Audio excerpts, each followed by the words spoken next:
Oh, it says I'm actually live, I think. Goodness, I don't know. Well, yeah, it seems like I'm actually doing the thing. And we're all scuffed in this house, so, things are going to be a bit rough, but that's to be expected.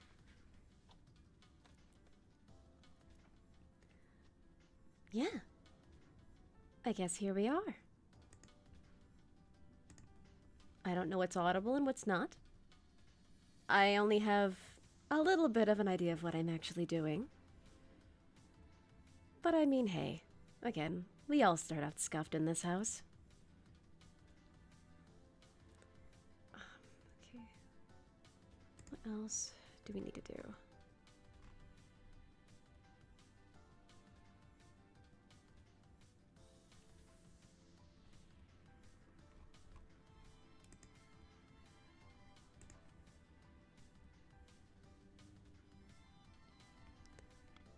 Let me see. I think I might have to go to my Chanel, as it were. Just to see what the heck's going on and what the heck I'm doing.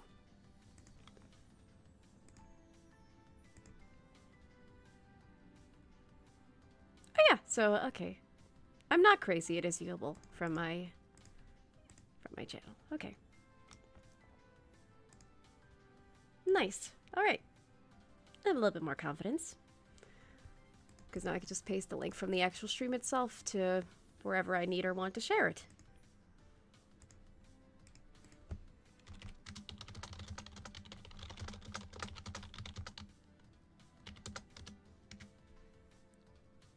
And leave my thumbnail updated. Nice. Although it's not very good. But again, we're all scuffed in this house. I don't know if I'm audible at all.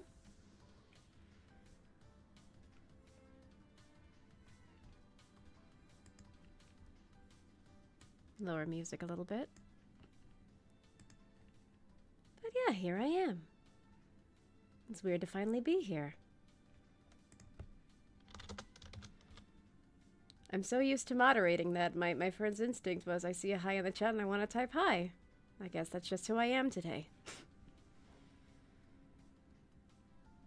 But yeah, welcome. So I have been trying to become a VTuber for the past... It's going on a year. I was doing school-related things last year. And then I decided at the end of my schooling I was going to try to become a VTuber. Because I had made so many different assets for that particular class that I was doing. And I was like, you know, I'm just going to use all these and try to become a VTuber. Because VTubing seems pretty cool. And I'm bored. So, yeah. It's about a year in the making. And yet on premiere night, I'm still scuffed as hell. But that's just kind of who I am. The window border is covering the whole window. Yeah, that's on purpose. Because I'm still trying to figure out OBS. I couldn't really quite figure out how to scale everything nicely, but also my original overlay is very, very uneven. Yeah. So, this is why I attempted redoing my overlay, because this is just the traditional art version of my overlay, because I drew this on paper. Drew it on paper, scanned it in the computer after, like, hammering the scanner with a hammer a couple times. Yeah, but it's very uneven. This was drawn in a matter of hours because I just wanted to get something done. So, yeah, and then even when I tried to digitize it, it didn't turn out as great as I wanted to, but, you know, first time for everything. So, now that I have, like, okay, it's scaled the way I want it to be. It looks kind of how I want it to look. It's colored how I want it to look slightly. You know, as much as my art style can translate to digital. This isn't even the digital version that you're seeing as the overlay itself. This is just the one that I drew on paper that got scanned into the computer. The one that I'm using as an overlay for the stream. Yeah. Do you see why my actual art style doesn't really translate well to digital? And again, it's also scuffed as hell. So I'm trying to attempt to make it symmetrical. And yeah, that's what I'm trying to do. But yeah, I liked the idea of my actual overlay being like a very vintage looking computer monitor, and then whatever I'm playing or doing is inside the actual monitor, but I can't get the Clip Studio Paint window to scale very well. So yeah, there's that. And it's also weird. I'm so used to moderating, because the only streaming experience I have prior to this is like, okay, I'm just gonna guest or moderate for my friends' streams, and now here I am, and I'm like, not self-conscious in the fact that like, oh god, like, would I not be able to do this? More just self-conscious like, am I even audible? What if I'm just talking into the void and like, I don't exist? So yeah, getting very existential here, but regardless, here I am. Finally doing the thing. Which is weird to me, because it's like, wow, I'm finally doing the thing. It doesn't feel like I'm doing it. Again, it just feels like I'm talking into the void, but, you know, here I am. Did you tweet out the stream? Oh yeah, I should probably do that. I could use my work Twitter for my, well, quote-unquote, work Twitter for something. Not that I even like Twitter in the first place, but I should at least share it around. With my Vtuber hashtags and all that.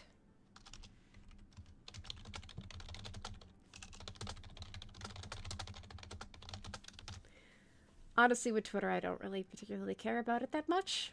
Because again, I'm not really on Twitter anymore. But I'll share it to the social medias that I actually use. With my full tags and everything. Okay, yeah, it's the right link. Nice.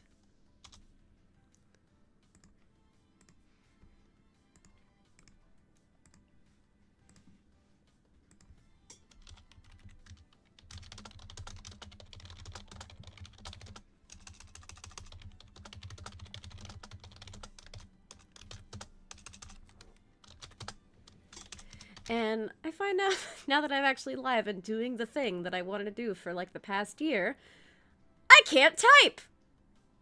Isn't that fun?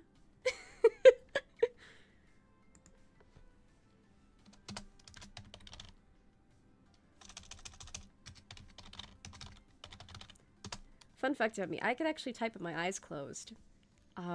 It's only after moving from a laptop to a desktop that I notice I'm starting to make more typos, but even after, again, going on a year, I'm still getting used to having a chunkier keyboard, because the keys are placed, like, ever so slightly differently, and just, like, the height of the keys has also been messing me up, so I'm a lot more typo-prone than I used to be. But yeah, I can type with my eyes closed. I used to be able to type perfectly with my eyes closed. Now I can't do it as much, because, again, I'm a year and I'm still getting used to having an actual desktop keyboard. And also when I'm excited, I sometimes can't type very well. So, yeah. Music is a little bit quiet. Yeah, what I tried to do for audio mixing was trying to teach myself how to mix the audio. So it's playing from the desktop and streaming from the desktop in OBS. So you're hearing the desktop audio.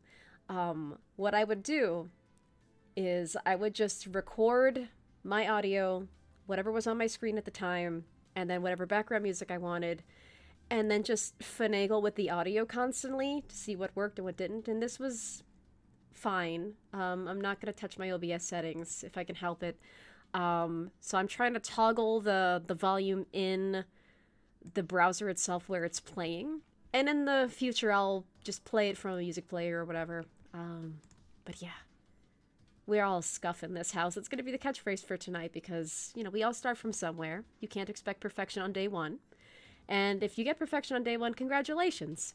But, you know, sometimes it doesn't always work out that way.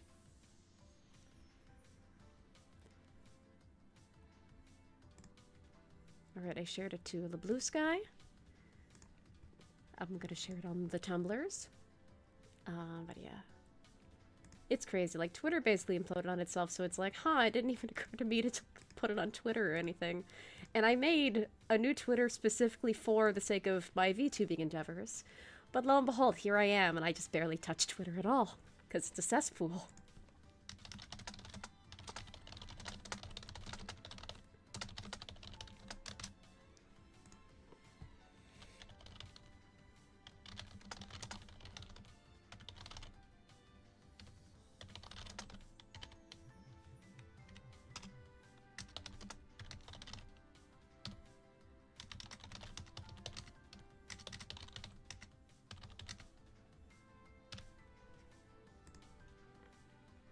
Alright, I have done my obligatory sharing it on the social medias.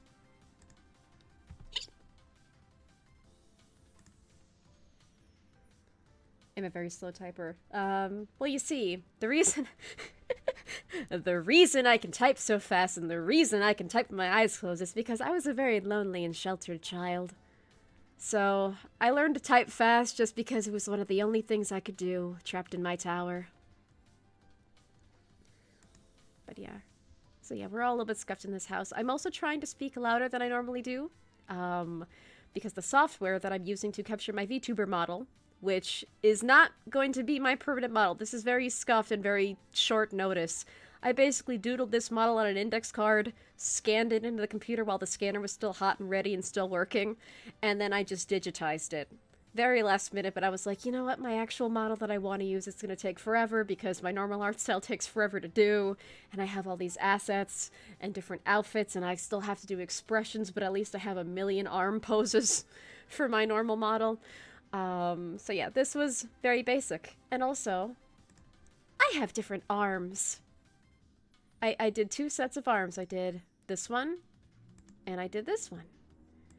And then I also have this one setting where, you know, whenever I'm talking, my arms go up to and my hands are on my heart. Isn't that just cute and endearing? Don't I just seem like the most innocent little princess in the world? But yeah. So for now, I could just keep it simple by having my arms down. Oh yeah. It's crazy. I'm actually doing the thing. And it doesn't feel real. And also my mouth flaps are not consistent. But again, that's just something I have to do in the software that my PNG tuber model is in. So I could lower microphone sensitivity a little bit. And it should capture the mouth flaps more. But that's another thing to experiment with as we go on.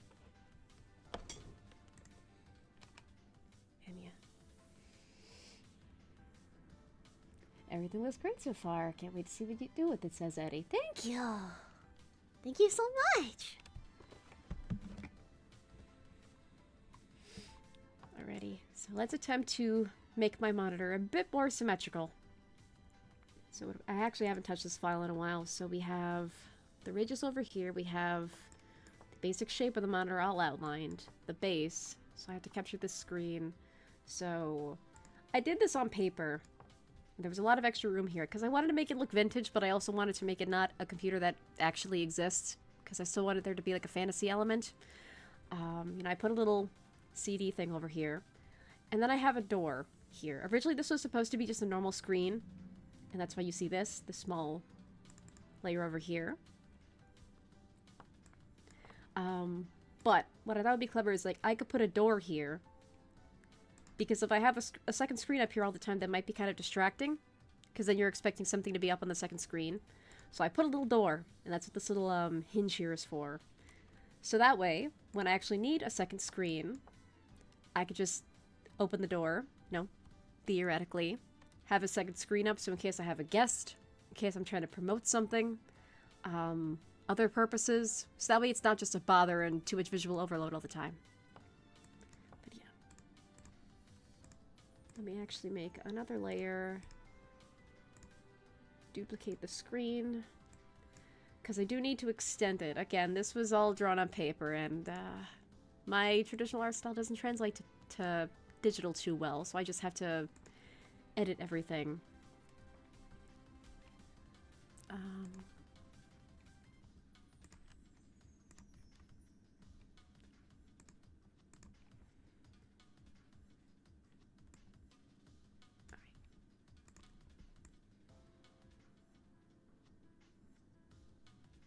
So we're extending it to about there. A little more.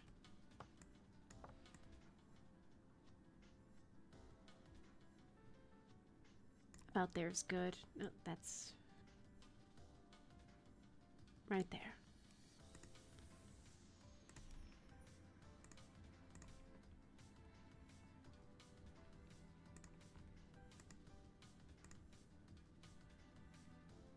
And then this layer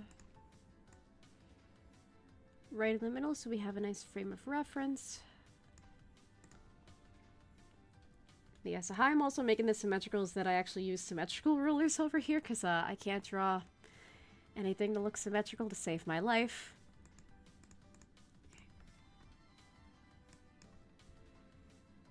And I also use the shapes for once. Normally I don't really use shapes in a lot of these programs, but I just wanted it to look nice. So I was like, I'm gonna have to just use the shape rulers, because I want my overlays to look nice and presentable. No, that's too big.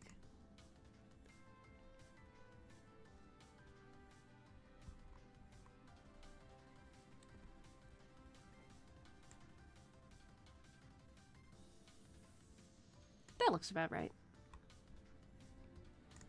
What? No. Or alternatively,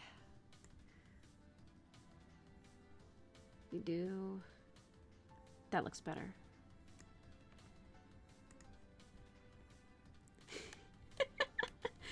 And now I'm looking at chat. Saw Kung Fu Panda a few hours ago, and I was very underwhelmed. I have not watched it, but I'm assuming that we're all going to watch it in the friends group at some point. Adam Barber coming in with, what's this now? Sam's a streamer now. Congratulations. Confetti. Up! And my tablet just banged up against my keyboard. Got you a little something for the special occasion. Gotta get back to work in a custom order, but I'll be lurking. Thank you! Thank you so much!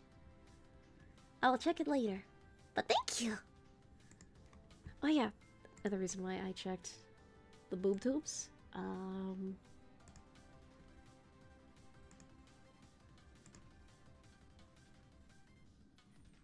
Alrighty! That was another thing that I forgot to do. It was like, oh yeah, I hope my friends show up here, and then it's like, oh yeah, and I remember the reason why.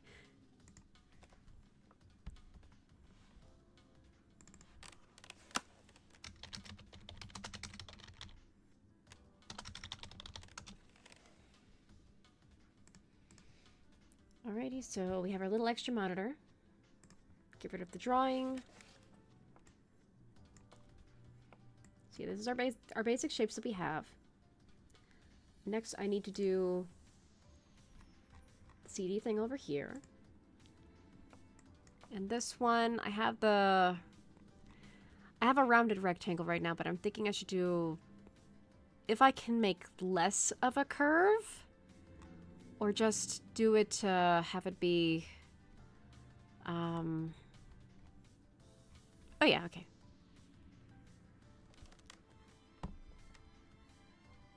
It's still so surreal. It's like, wow, I'm actually streaming for once, and I'm actually completing my goals and doing the things that I want to be doing, but also I'm just like, wow, it's very quiet. Because again, I'm just so used to, like, I'm used to being a sidekick, essentially.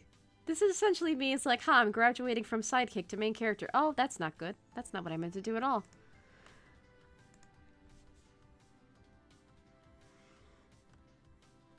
And my brush size is too big. I confuse the roundness of the corners with my brush size, so that's fun. But I mean, hey, we are all scuff in this house. That's better. That's a lot better. It's nice and subtle. I'm gonna do the button.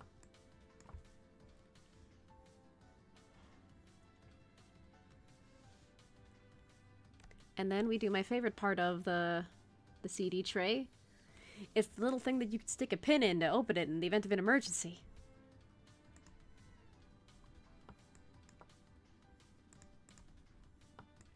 So yeah, now we have our basic shape. Now we have to do the buttons. And then I did this little row of speakers. For this, I think I'm also going to use the rectangle tool. Again, normally I'm not really used to using the shapes. Like, they're convenient for those who need them, and in this case I needed them because I was tired of trying to outline them manually, and it's like, oh god, they're uneven, they're disgusting, they're gross looking, they're more scuffed than I want them to be. But yeah.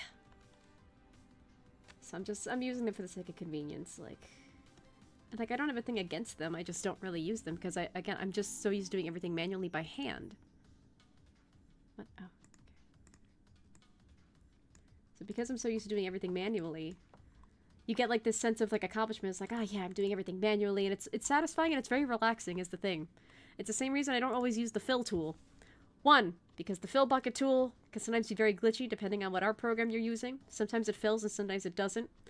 But then also, it's just very relaxing just painting all that stuff by hand. Like, it's like, oh, I could just use the fill tool and then just call it a day. But it's like, I want to relax. I do art to relax. I've been doing art since I was a child. It's like, I just want to relax. I want to enjoy myself. And there's no such thing as the fill tool when you're working on canvas. When you're working on canvas, it's like, okay, well, I could get like pourable paint medium and just paint the canvas that way. Or I just have all the brush strokes. I'm having a stroke up here. I can have all the brush strokes be visible and, you know, just pour my passion into it. So that's kind of where that comes from for me. I'm not really used to using all the tools and all the presets. But again, like, I've always been more of a traditional artist in the first place. I've been drawing since I was a kid. I'm told I get my artsy side from my father. And I have a lot of reason to believe that, because there's no one on the there's no one artsy on my mother's side of the family. But yeah. I don't know, it's very relaxing, so it's like, I don't mind doing things the slower and more old-fashioned way. So little rows of speakers.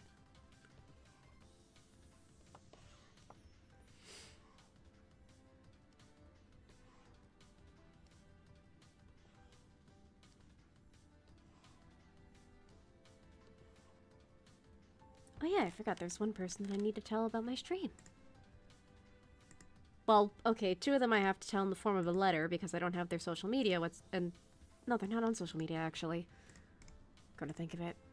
Or at least one tried, but that kind of went the way of the dodo.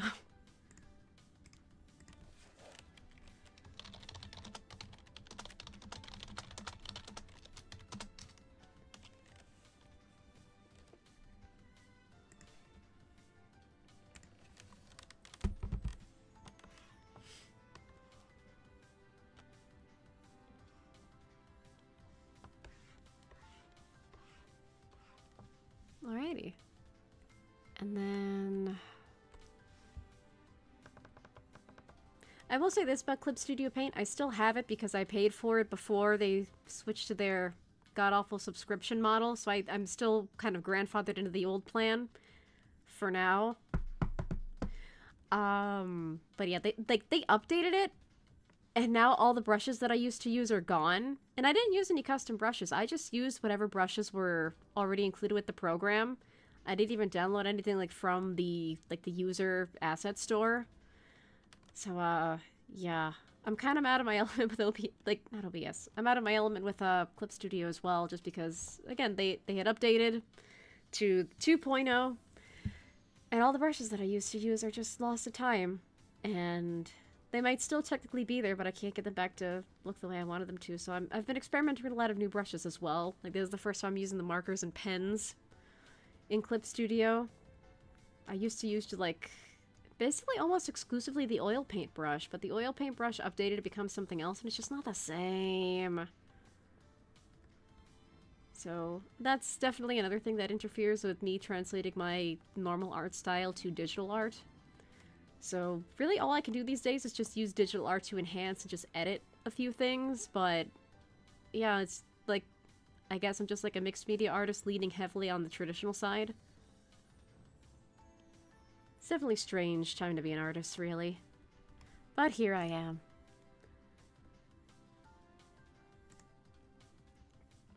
Oh, and after you're saying, hi, Sam, hi! Yeah, hi! I got your ask on Tumblr. I've been meaning to respond to it, but, yeah, I just kept forgetting, and I've been trying to prepare for this for a while, so I was just like, I gotta put that on the back burner. But, I mean, hey. Like, that just means I have more time to make it special.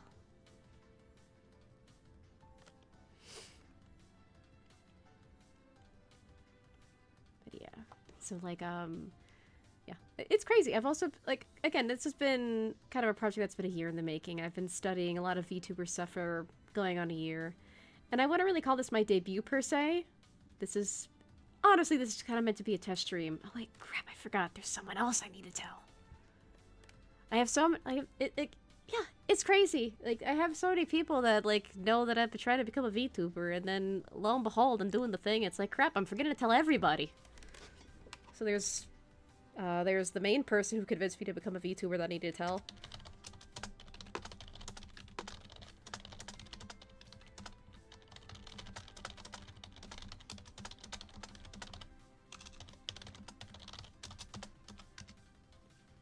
Yeah, I can't believe I forgot to tell that guy. Yeah, I'm losing my head. I'd lose my head if I wasn't like attached to my body.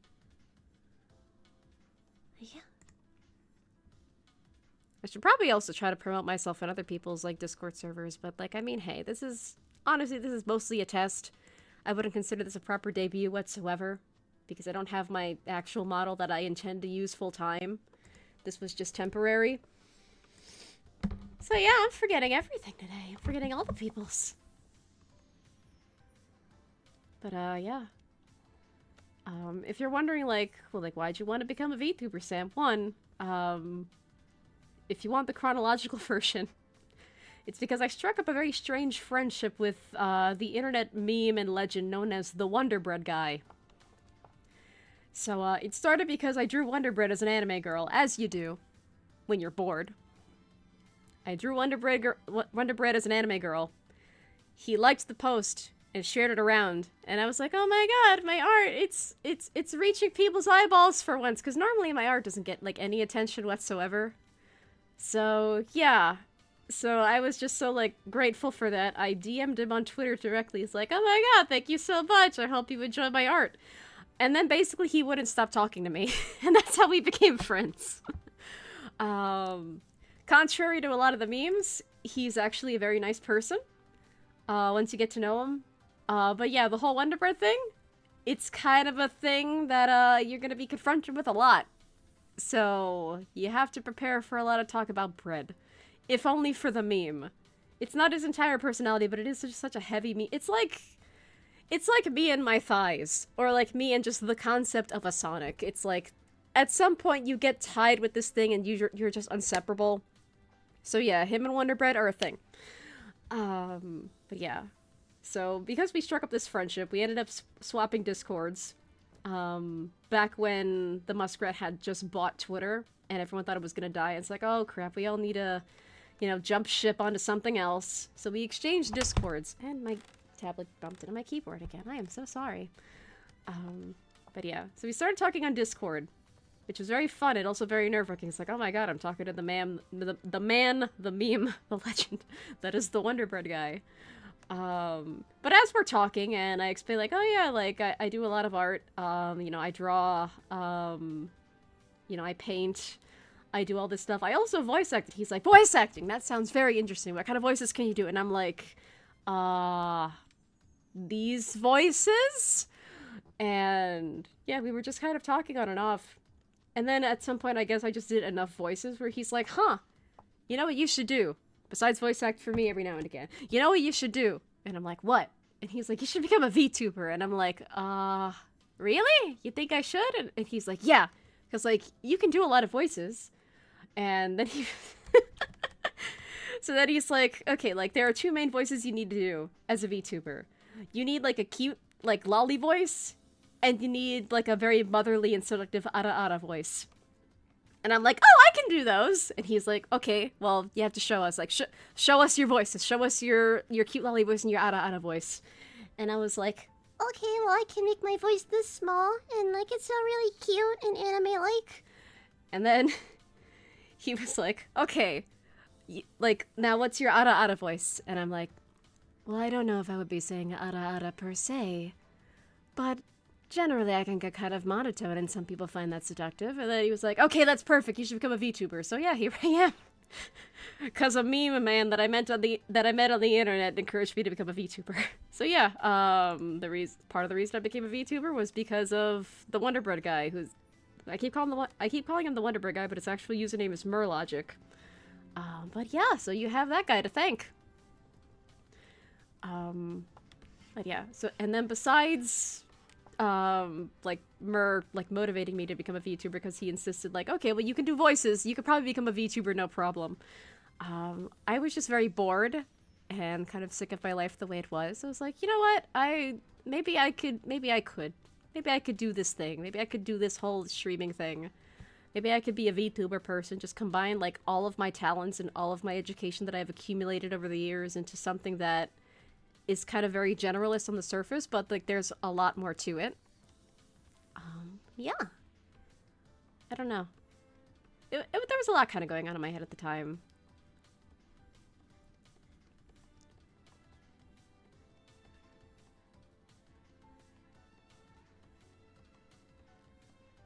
But yeah.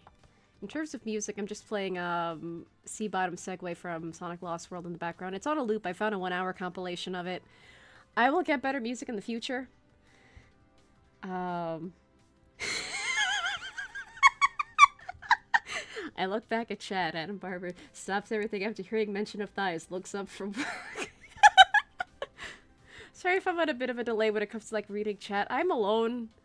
Again, I'm basically upgrading myself from sidekick to main character, and it's very strange. It's going to be a very big transition for me, trying to keep tabs of just everything going on all at once. Alright, you got my attention, he says. Yeah. But yeah, I'll get better music to play in the future. Like I know Lo-Fi Girl is safe to stream. I picked Sonic music just because I really like the soundtrack to Lost World. Like, I would buy it on CD if it wasn't, like, the cost of an arm and a leg. And, yeah. So I kind of figured, okay, maybe if I play Sonic music, it would be good luck of some kind. And Sonic music's generally safe for people to use. So that's like, okay, well, you know, I don't want just generic lo-fi in the background. Maybe I'll put on the Sonics for reasons. But Lo-Fi Girl's safe to stream. There's a whole, like, web page devoted to, like, VTuber assets that you could use for free, or, like, they're pay to use, but they're, safe to stream and all that. So I'll have a gander at that list again, and just see what I can come up with. But yeah, I also downloaded a couple tracks that were, you know, safe to stream or free to use, as long as you don't monetize them, or, like, claim them as your own or whatever. And then, in the future, like, in the far future, especially if I save up a lot of money, maybe I can commission a musician to make me some custom tracks that, like, I know are mine. That would be safe for my own personal use. Yeah. Although, speaking of commissioning music, last night in the friendship group,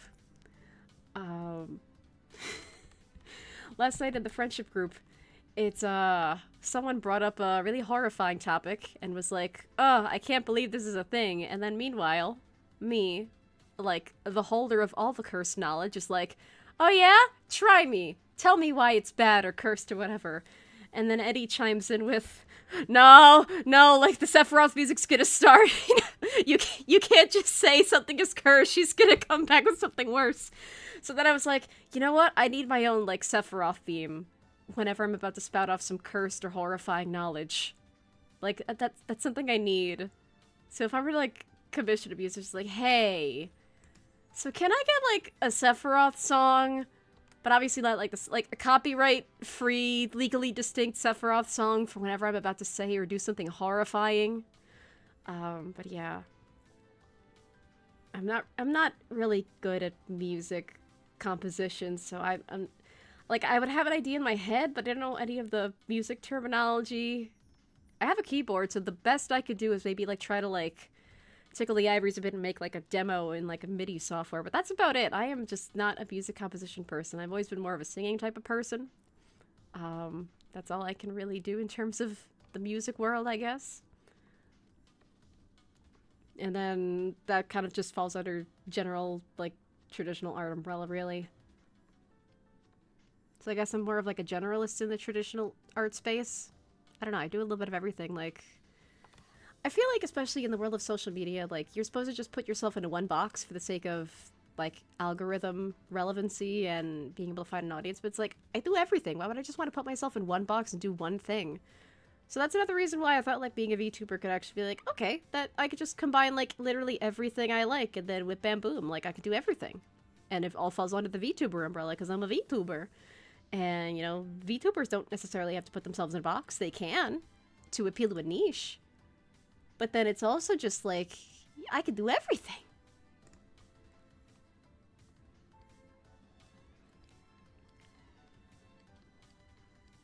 But yeah, also Sea Bottom Segway, just such a nice track.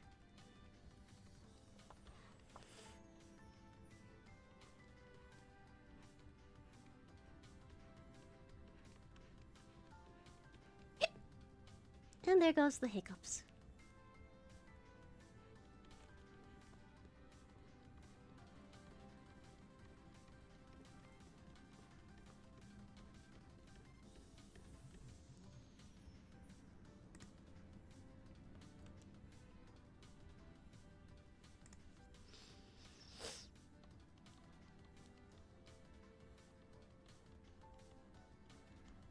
And now we have reached a lull point where I ran out of stuff to talk about. But that's okay. Sometimes it's just nice to enjoy the silence of the music playing in the background. And again, I really do love the Sonic Lost World soundtrack. It's a wonderful soundtrack. Like, when it comes to, like, Sonic music in general, like, I'm very much the person where I like a lot of music, but mostly I default to, like, big band stuff or, like, emo rock. Or I've once heard it called butt rock. Yeah, I just love music. And like the Sonic Lost World soundtrack, it's like that perfect mix of like jazz, a little bit of swing, a lot of horns. I love the horns. But then it also has like these really like relaxing tracks too. That are a little bit like, not fully orchestral, but I guess kind of synthy orchestral maybe? I'm not really sure how to describe it. Again, I'm not a music aficionado. I'm not sure what I'm talking about. I'm just like, music sounds good, and I like how it sounds in my ears, and what it makes me imagine in my brain space. So yeah.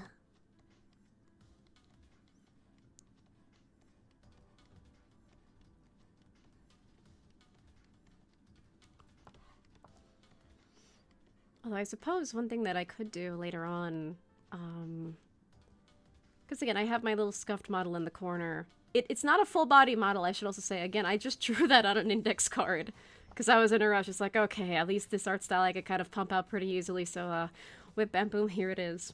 It's not a full body. I do have a full body, but it's on paper. It's not been scanned into the computer yet. Even if I did have the full body available to show everyone, it's a nude base model, so I'd have to just censor the hell out of it. And the clothing is all on a separate sheet of paper. But yeah, what I could do is, like, I could just doodle, like, what the full body will look like, give everyone a preview if that's something everyone would be interested in.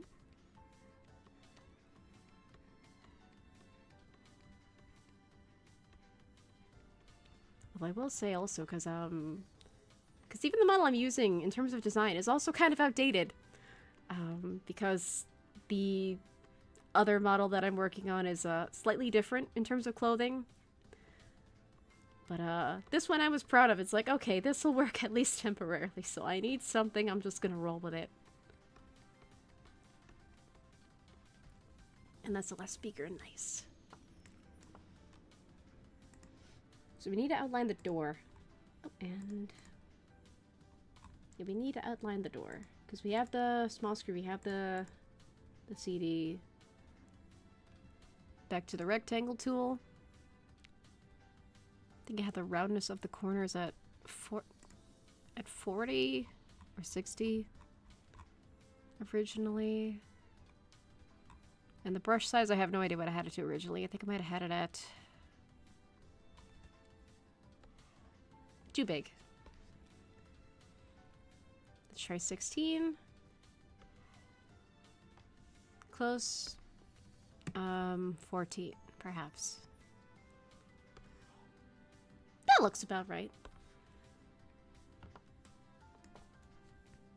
Maybe I should do it a little bit thinner. Maybe like a 12. Too thick. 10.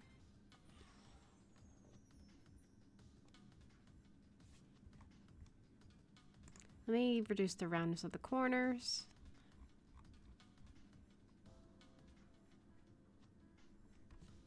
going from 60 to 30. This looks okay. And does it fit with the extra screen? Yeah, it covers it up nicely. And then the hinge.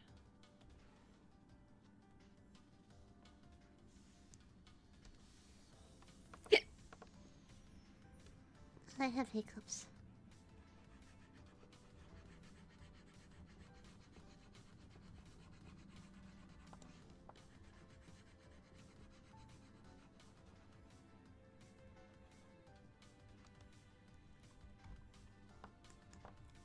See, it's a bit of a rounded hinge, but you know, it'll work. No one's gonna see the hinge of the door anyway.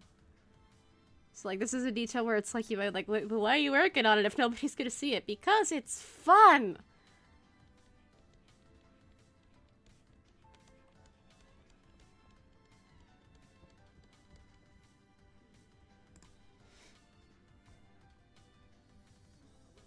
Oh, my fairy lover says you have very cute hiccups. Thank you! That's so nice of you.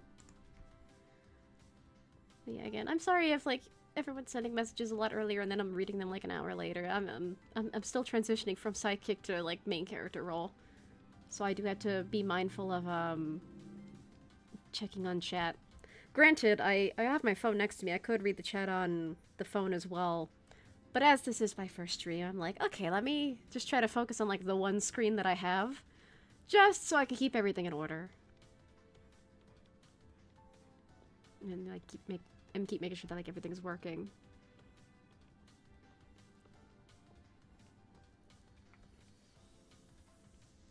We could thin it out a little bit.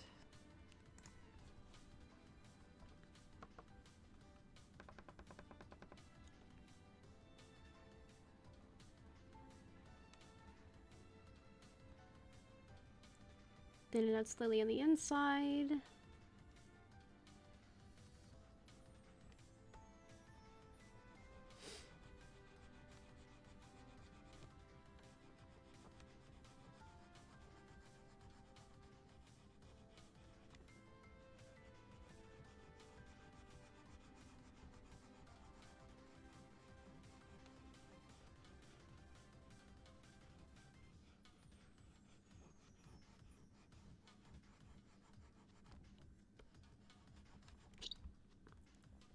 Oh yeah, another thing I thought of, I explained the Wonder Bread guy version of the why I became a VTuber story. Truth be told, if I wanted to also stream for just a very long time, but every time I tried to do it in the past, I always had an issue that prevented me from doing it.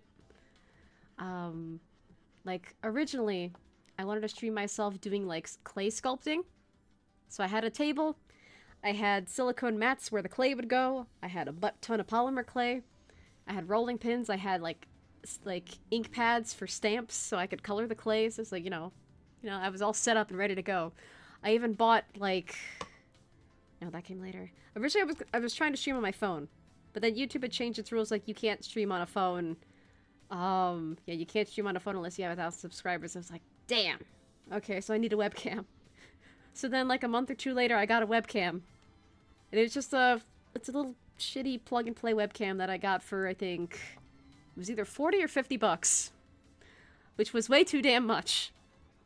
So I got it at a store that I just happened to be at the time. I was like, okay, I'm here for something else, but let me check the webcams while I'm here. I ended up getting it as just a spur-of-the-moment purchase. After asking Eddie, like, is this a good webcam? I don't know anything about webcams. You use webcams a lot in the friends group. Do you have any commentary on webcams? And he said, like, oh, for 40, 50 bucks, whatever, that seems like a good webcam. You should get it if you want. And I'm like... Okay, I think I'll get it. The thing about that webcam, I still have it. It came with a cover. The cover has since flown off, and I have no idea where it is. It has just been lost to the void. But every time I tried recording myself with this webcam, nothing ever seemed to work. Where I would be like, okay, I'm hyped, I'm ready, I'm prepared, I'm gonna stream myself painting, I'm gonna stream myself making stuff with clay, it's gonna be cool, it's gonna be awesome. And then lo and behold, every time I attempted to, it never really quite worked out that way. But then, in hindsight, it wouldn't have really worked out in the first place, because I was on a really crappy laptop at the time. And my laptop might have just, like, fried itself if I had actually tried to run OBS and do what I'm doing now. But also, with the webcam itself, it kept giving me so many problems because, like, it kept being blurry. The quality was, like, okay, but it would just be blurry at random moments. It's like, okay, why isn't this working? So I would just basically, like, say I would try to get ready to attempt to do an art stream at, like, 3 p.m. It's like, okay, I'm gonna do it. I'm gonna do it this time. I'm gonna stream myself painting, and it's gonna be cool, and I'm gonna become a streamer person. And then, like, all of a sudden, the picture on the webcam would go blurry, and it's like, okay, well, why is it blurry now? And then I would just spend hours fixing it. So say I start that at 3, and then I would just be like, until like 8 at night, it's like, okay, yeah, I've been trying to figure out what's going on with this webcam for the past couple hours. I don't think I'm going to be able to stream. So what I would attempt to do instead was I would record myself with the webcam, just like plugging it into the computer and then just capturing with like the camera app. But yeah. I'm actually terrified of webcams, so that was a very nerve-wracking experience, trying to test it out that way. But I was recording it, just for the sake of, like, trying to plop it into, like, Vegas or other video editors to maybe try to do, like, a speed paint out of it. But, like, you know, not digital, it would be, like, traditional. But then I would just get very self-conscious. It's like, oh, well, my hands look a certain way, oh, I'm dressed a certain way. Like, I don't want my face in it whatsoever. My room looks a certain way. I should probably clean my room or do this to my room to make the background look okay. So it's just like, eh. And also, I didn't really have, like, the same table set up that I did for when I was trying to stream myself making, like, stuff with clay. But, yeah, it was a terrible setup. So it's like, okay, well, all those delays happened for a reason, I guess, because here I am, and I'm actually doing the thing on a significantly better computer that's not frying itself. But yeah, and now let me check the chat. Shadow Self, I'm nice. I can't stay sadly really busy, lol, but I'm proud of you, daughter. Thank you! Thank you so much!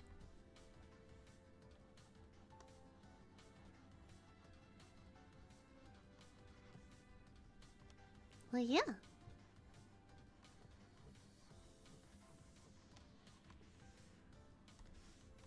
Oh, that's a pencil. Okay, that's the marker. Now that we've thinned out the hinges from the inside, I could do this again. And yeah, it's not perfect. It's a little bit sloppy. You can see where I put the lines originally, but hey, no one's gonna see that part of the screen. This is just for me. And also I can cover it with paint. And like another layer of paint, so that's fine. You know, sometimes you can give yourself free rein to cheat, provided, like, no one, you know, no one will see it, no one will care.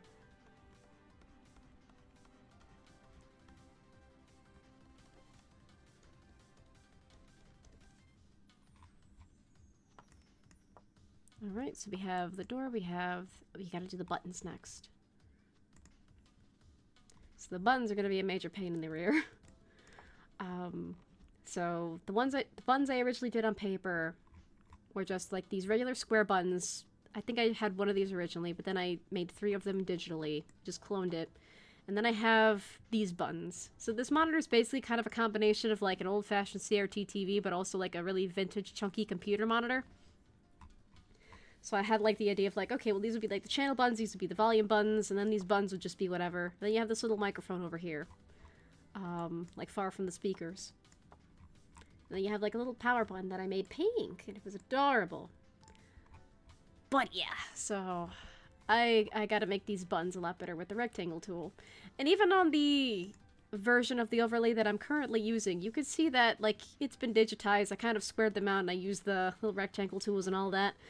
Yeah, they're not very pretty. Again, my art style does not translate well digitally. But no one's really gonna see the buttons. It's like, you know, if this is such a big deal to me in the future, I could just hire somebody like, hey, make me an overlay. I suck at digital art. I need help. So yeah, let's do the buttons. Wait, what's this layer again? Okay, this was the layer that I made.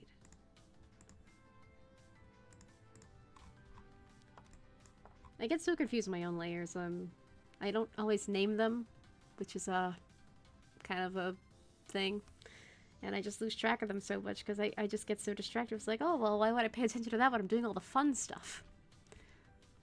Let me reduce the roundness. Brush size to... let's try 5. Oh yeah, I gotta... that seems like a good button.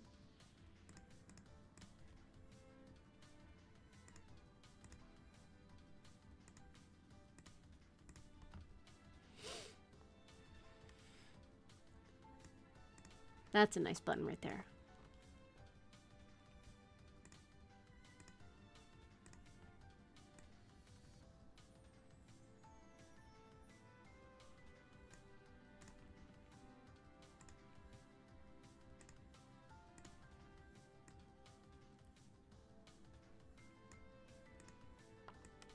Then I have these square buttons. What I think I could do is that there's a little microphone right here, so maybe one of these can be record, one of these can be play pause, and one of these can be stop. And I think that's what I did on the little digital version of the overlay. Yeah, I see it in the corner. I did little scuffed buttons right there. That's record, play, pause, and stop. So I could probably do those again. But yeah, like, I had just made these little buttons. I drew them traditionally, and then I was like, okay, I don't know what this can be. But I mean, hey, it could be something. So let's do that in its own layer.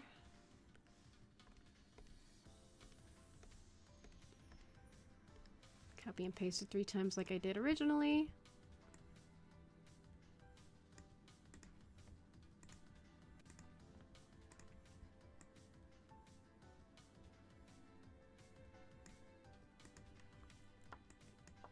And then we do a little button. A little thing for the microphone.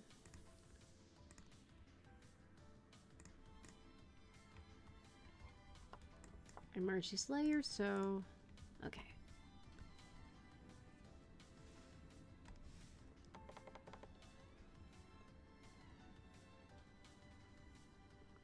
And that'll do for the microphone.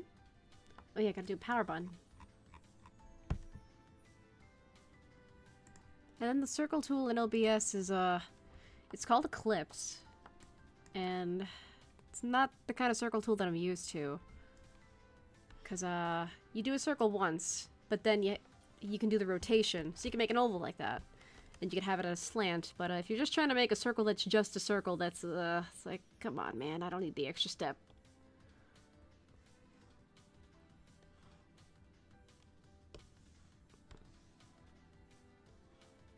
But yeah, like, I can't do perfect circles either.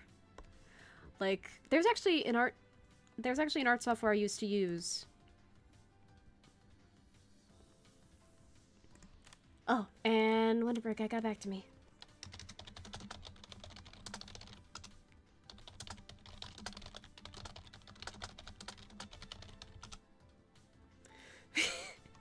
Yeah, I think he looked at my thumbnail with my little scuff model, and he's like, "Oh, why does it look nothing like your original concept art that you showed me?" And I'm like, I had to clarify, it's a temporary model, and my actual model's still a work in progress. I wanted to have something over nothing at all. Oh, and he's like, "Oh, you should keep the model." I'm like, ah!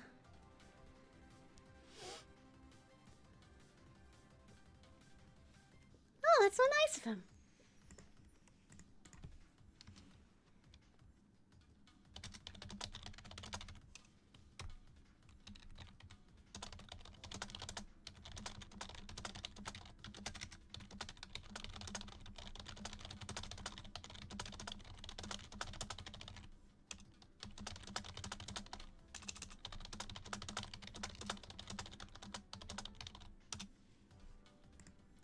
Oh, that's so nice of him.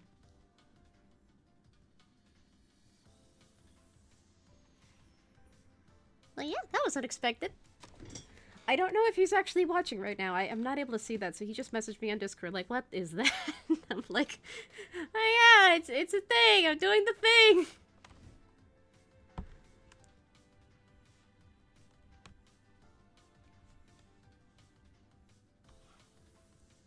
Okay.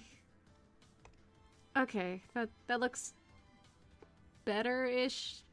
No. And, okay, that looks better, but it's still too fat from the side. God damn it. And this is why I'm not really a digital art person.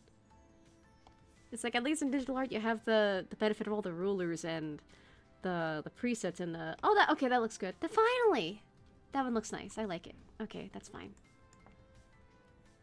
So then we have our basics. Oh, I need to merge all them buttons.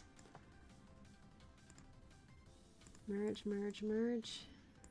All the buttons disappear. Okay. And the power button is now lumped in with the little square buttons that I have.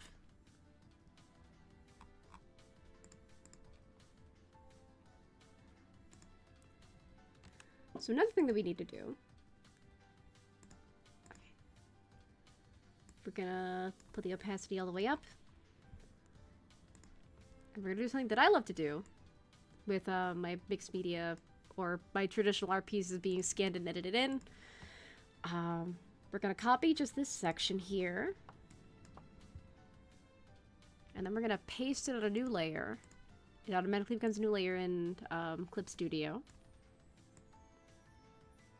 Gonna extend it. Just have it cover the whole piece. And that's gonna be our texture for when we add the colors in. So the colors are gonna be somewhat transparent, but I want the texture of this paper.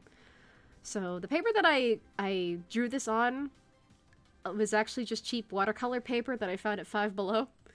And I was like, huh, I wanted to experiment with watercolors. I had gotten watercolor pencils at the time, so it's like, huh, like, do I really want to, like, travel all the way to, like, a proper art store to get, like, watercolor paper that I can't afford right now? Let me go to Five Below while I'm here, see if this paper's any good. Surprise, surprise! Their so-called watercolor paper, not very good for watercolors!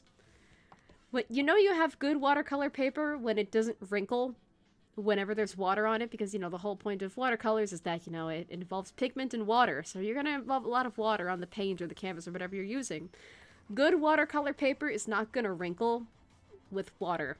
Even if it's, like, a decent amount of water, but, yeah, like, the slightest bit of water, the paper wrinkled, and I'm like, okay, you suck as watercolor paper, but let me put you to good use some other way. So, the paper was actually quite grainy, and I was like, okay, maybe you suck as watercolor paper, but maybe I could repurpose you for, like, marker and pencil art. So, I did the monitor on that paper. That was not good watercolor paper, and lo and behold, it actually had a really good texture that was visible when you scanned it in. Had a really nice grain to it, so it's like, huh, this could be, like, really chunky, imperfect, like, vintage computer plastic. So I wanted to keep that texture even when I add the actual colors in there. So I just copied and pasted a small snippet of just, like, the plain texture with nothing else on it. And we're gonna have this looking like chunky plastic, while also having it still look like paper, because this is all traditionally drawn originally. And yes, I erase things manually too, the same way I don't really use the fill tool. One, because it's relaxing and it's fun. Two, because then you can really get into the grooves of just, like, erasing what you need to, erasing the finer details that, like, you might not be able to catch with, like, just clipping what you need to clip out of there. Granted, I do still also, clip things out in mass when necessary, but I also just like just doing things manually. It's relaxing.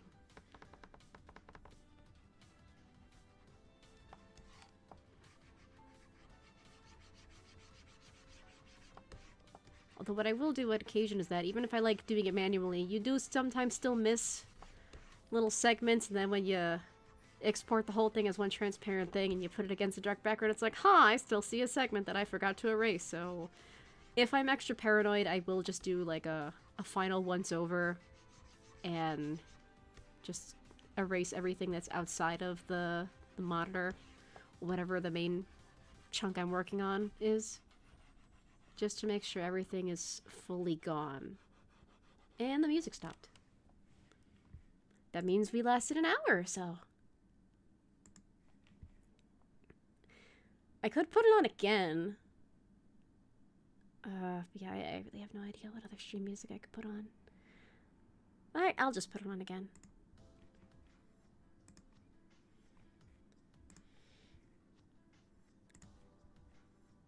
yeah, Zach the Rebel was asking, wait, you can draw in OBS? Not on OBS itself. I'm using Clip Studio Paint. I'm using OBS to capture all my programs and my little VTuber model software. Eddie's going like, first hour of streaming, woo!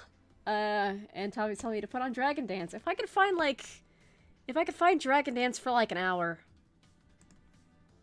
But I love the Lost World soundtrack.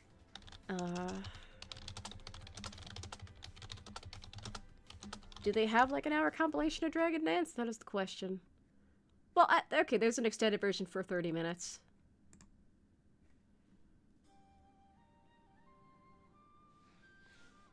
Yeah, that'll work.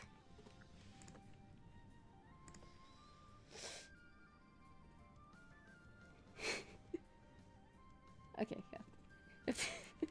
Like, the chat's a little bit delayed, but, you know, it's fine.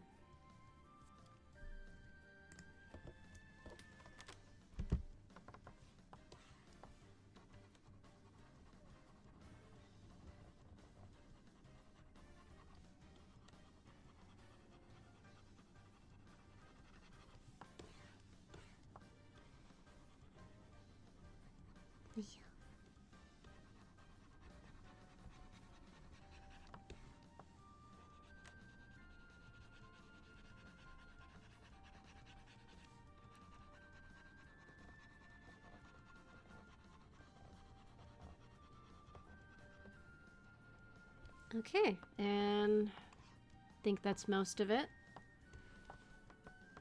And then for the actual screen portion of the monitor,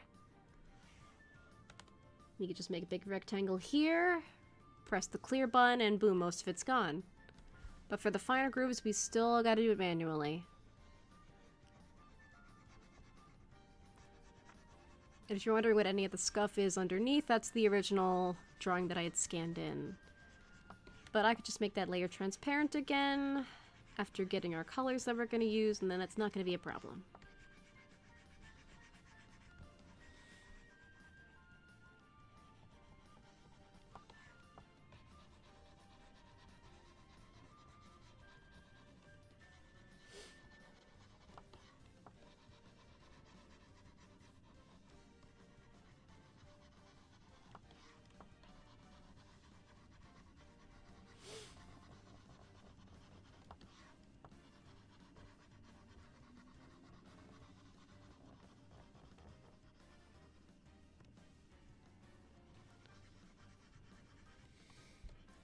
Oh, and... okay. Oh yeah, that's another benefit of digital art. You have the mercy of the undo button. I don't have that when I'm drawing on paper. If I make a thing that I can't undo, I either have to make it work and incorporate the big whoopsie into the final piece, or I'm gonna have to start all over on a different sheet of paper.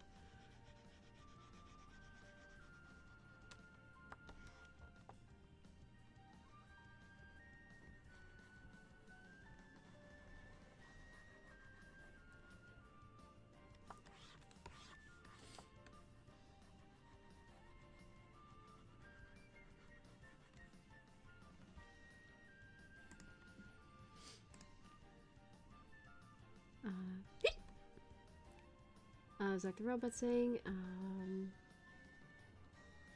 reminds me of how people get whiny about what Nintendo announces in their directs. Was there like another Nintendo Direct recently? Like the only time I really watch Nintendo Directs is with my friends. If that, sometimes I'm asleep when those happen. Or I'm otherwise busy when those happen, so I can't catch them live.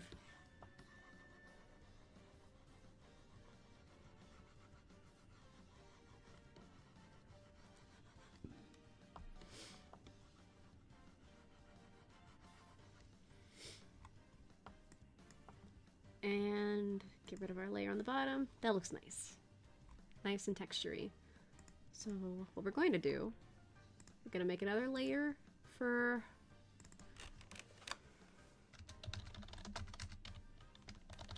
our colors. We're going to get the colors off of the paper version of the monitor. We're going to put it right in the middle here because it's and I'm on the eraser. Okay.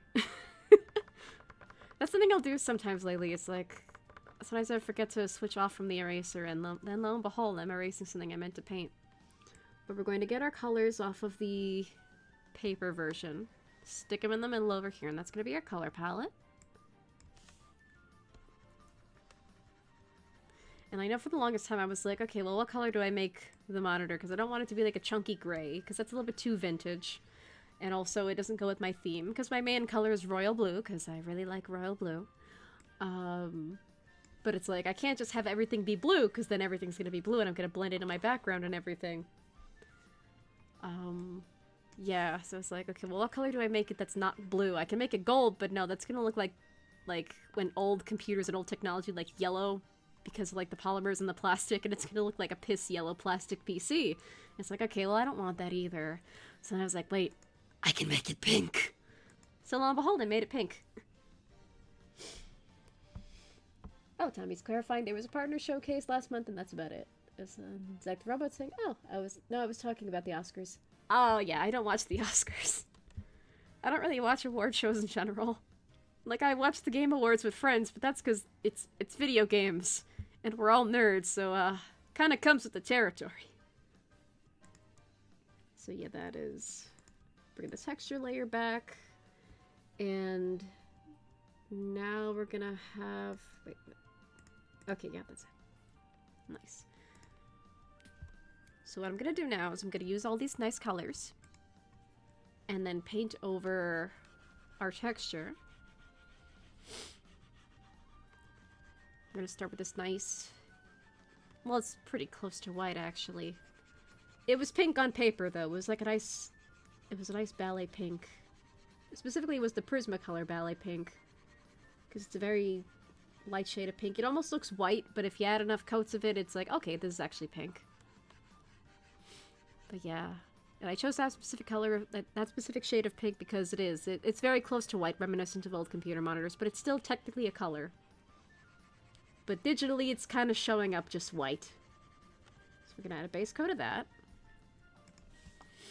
For the base of the monitor, we're going to do this nice bubblegum and kind of coralish pink. Because I wanted there to be a gradient. Not having a gradient would make it unique and nice.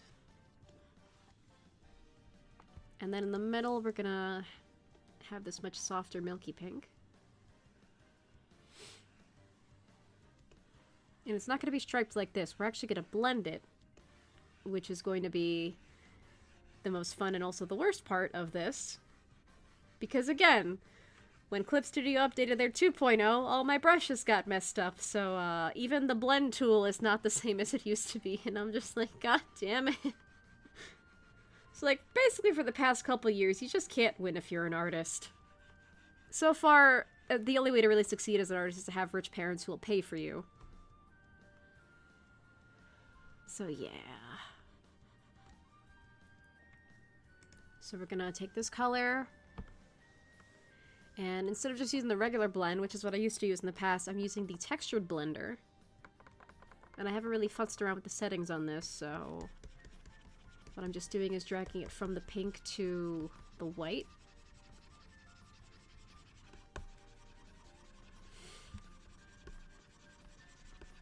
And just slowly trying to get it to blend nicely. And then with the textured blender, it also had that like textured plasticky feeling that you could just feel it. I don't know, like an old PC when you're thinking about the old PCs. It's like, if I were crazy enough, if I was like an actual factual computer person and I could put all that stuff together, what I would love to do is you just take an old PC, you gut it, you put modern insides in it, and it could just be wonderful. And it'd be so cool. I would do the same things with cars, actually. Like, if I had the money, and I had the time, and if I had the know-how, or if I could hire somebody that had the know-how, I would just love to buy, like, a station wagon, like the one in National Lampoon's. Just buy a station wagon, gut it, and then you just put modern insides, so you can make it electric or make it into a hybrid, and then you can just, like, you know, you could have, like, an old-fashioned car that's gonna look like crap on the outside, but then on the inside, it's gonna be super powerful and modern. But yeah, I don't know. I'm just a very vintage person, but Like, I can understand why some vintage things deserve to stay vintage in terms of the technology and efficiency. However, like, there's still the aesthetic.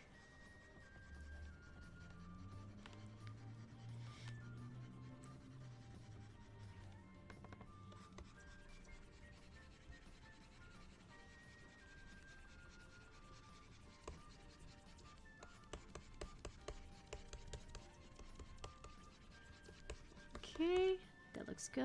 Then we're gonna take the coral pink and blend it into the milky pink.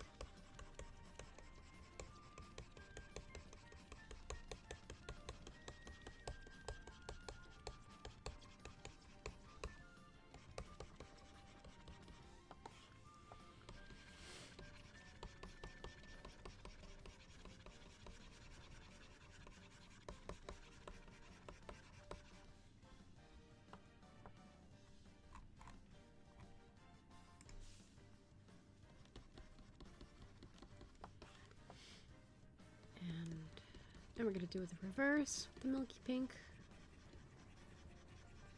So you kind of have a neat gradient there.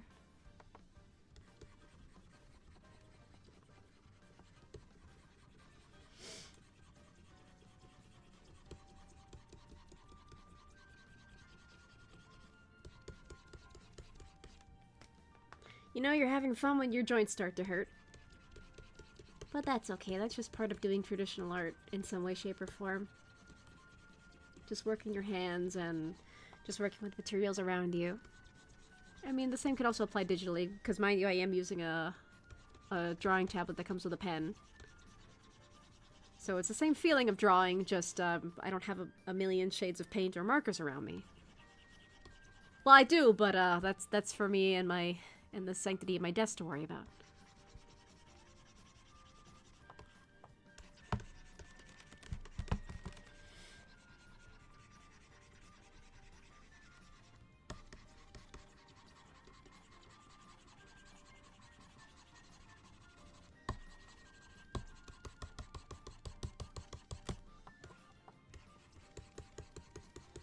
I think Dragon Dance was a good option. It's making me go faster.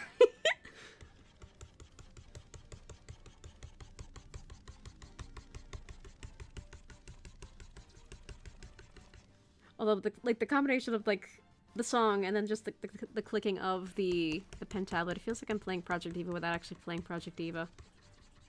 And my arm hurts. But that's fine. No pain, no gain.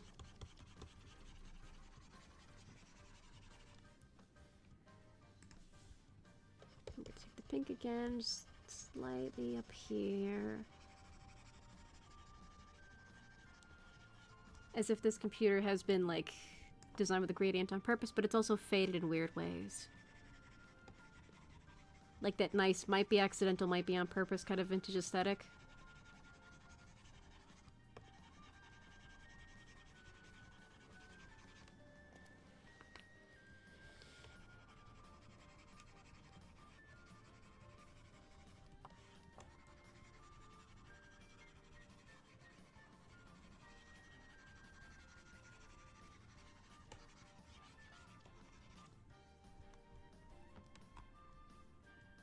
And then we're going to take the white and just shimmy it over down here.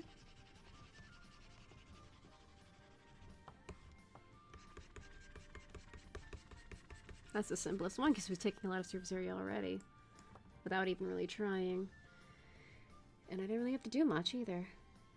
So then, if we make this transparent, we're going to see a little bit of that texture from the bottom. And that's looking very nice to me, at least.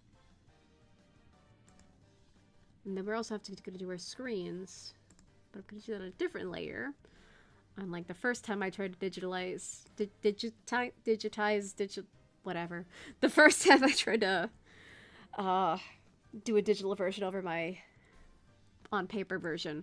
Where I did it all on one layer.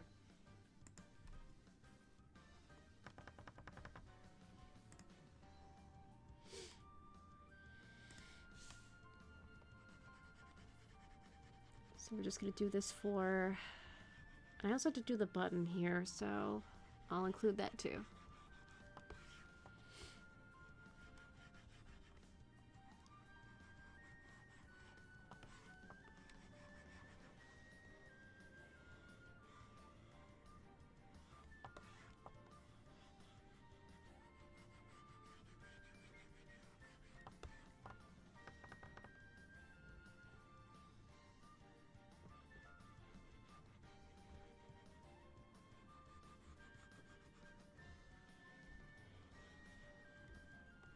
Alrighty. Oh yeah.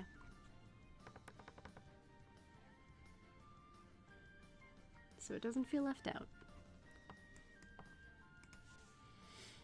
What I also thought was putting a little bit of the dark purple here.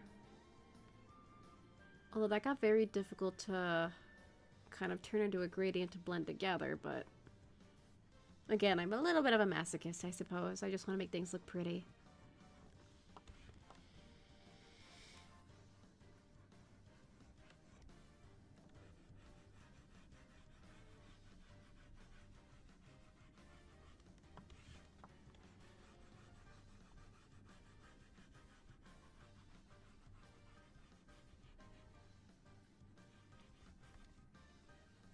And it's okay to be a little bit sloppy here because they're going to be blended together anyway, so...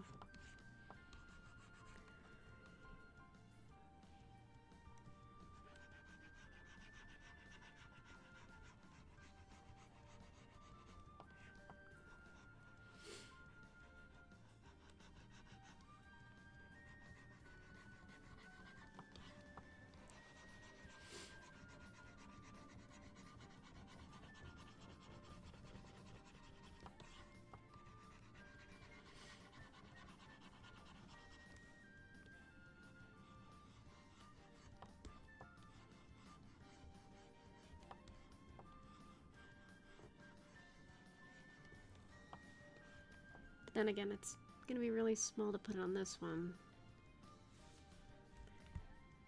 I could just stick with the one shade of lavender and then add the other one is just like a texture that's brushed on.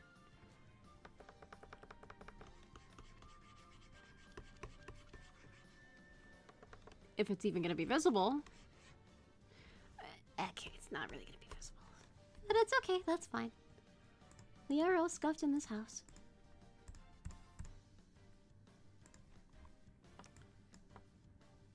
That'll be fine.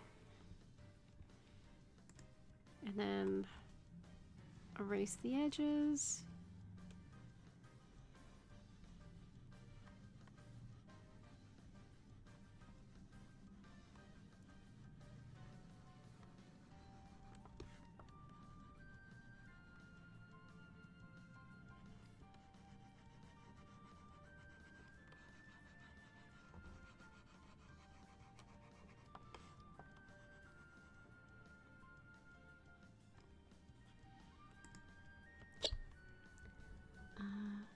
Zach the Robot is asking, what got you into art? Mainly, how did you get into drawing? I've been doing it ever since I was a kid. Like, I feel like whenever somebody asks that, it's a question I've been asked a lot before. Not that I take offense to it. It's just kind of a question you get asked a lot.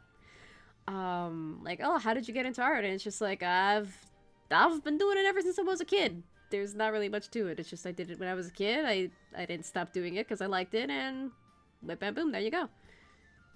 So yeah. I don't know. It's just like, it just kind of came to me naturally. And I just kept getting surrounded by other art stuff because my family noticed, like, huh, she's really getting into art stuff. So my family kept surrounding me with art stuff. And it's like, okay, well, I'm being able to do art stuff. So here I go. I'm doing art stuff. Yeah. So, I don't know. It's not really that much of an interesting story. It's like, oh, I just did it and then I kept doing it and here I am. But yeah. Although lo and behold, art is very difficult to fully monetize as an adult. It's still fun to do though. Like, I would never give up art because, like, you know, it's failing in one aspect or very hard to do in one aspect. Like, it's still something I would do regardless. But yeah. I don't know.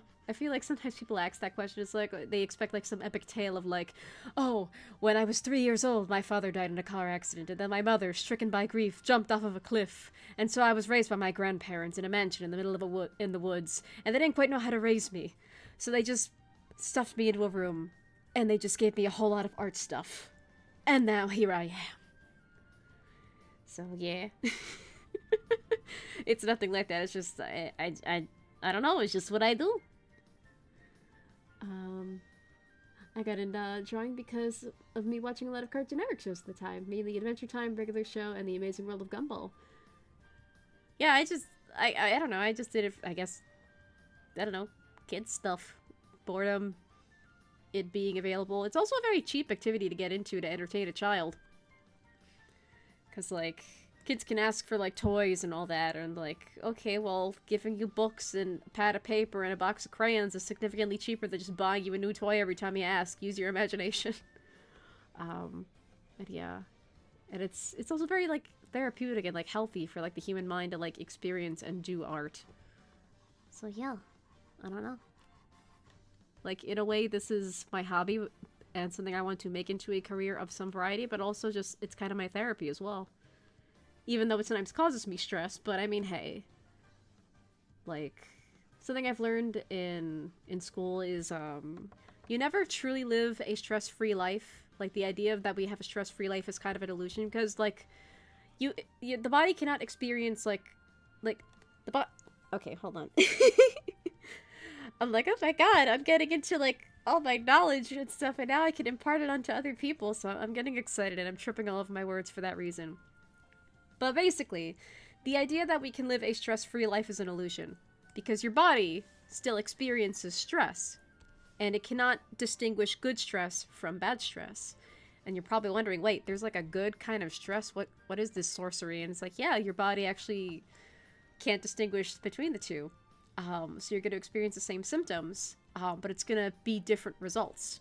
So say, for example, you're in the school play. Tonight's the night of the school play. There are two scenarios you can be in. You could either be a nervous wreck, and you're going to think, oh god, everyone's going to hate me, they're going to boo at me, they're going to throw fruit at my face, the lights up above me are going to fall, and I'm going to get a concussion, and I'm going to die, and curtain call is going to be terrible. Or you can be in the other scenario where it's like, oh my god, everyone's going to love me, they're all going to applaud, they're going to do an encore, you know, everything's going to go splendidly, everyone's going to throw roses at me during curtain call and all that. It's like, yeah, so that's both good stress and bad stress. It's just how you perceive it mentally that makes it either the good stress or the bad stress. But the body experiences the same symptoms, because in that scenario of you're in the school play, you're either a nervous wreck or you're excited about it, you might get stiff, you might get really jumpy, you might get fidgety, you might start sweating, you might have stomach cramps, you might have other physical symptoms that make you think like you're sick, but no, your body's just super excited and doesn't know how to handle it. But yeah, your body cannot tell if it's the good stress or the bad stress. It experiences stress, but it's your mentality and how excuse me. It's your mentality and how you're framing it and what you're feeling at the time that makes it either the good or the bad stress. Well, yeah, that's a fun fact I learned in school. But yeah, but yeah, that is an important distinction to know. Like, yeah, like you can experience bad stress and good stress, like they both exist. Your body can't tell the difference, but they're both still there. And I realize I put the extra monitor on the same layer as the main monitor. I am fantastic. But it's okay. Just copy and paste just that one on the other layer and erase it from the main layer. I feel like my voice is getting a bit scuffed, but yeah, this is the first time in a long time where I'm like talking consecutively, even if it's just to empty space and a sleeping cat in the corner. But technically there are people here. And Barbara coming and saying, thank you for joining Sam for her TED Talk. Stick around for cute cat pics. Yeah, I guess so. It's funny too, I was telling my therapist, because I've been in therapy since I was a child. I feel like more people should do therapy, even if they don't have like major life events going on, because you're basically venting to a doctor that's disguising themselves as like a casual person you can talk to, and they also have the legal and medical authority to like give prescriptions for stuff if you need it, or refer you to other services that can help you. But yeah, a running theme being in therapy is also just kind of like, I told my therapist I wanted to be a streamer. And she's like, oh, that sounds so good for you. What are your plans? What's this, that, the other? Like, what are you looking forward to? I basically gave her a whole TED Talk on like, okay, well, this is why I want to become a streamer. I have this to do it. I have that to do it. I am learning the software. I'm learning this, that, the other. And I can combine all the knowledge that I have gained from school and all the programs that I have done in school to come up with interesting content And also, I've had a binder full of ideas that I've wanted to do for stream for a while. I got a new binder, kind of spur of the moment.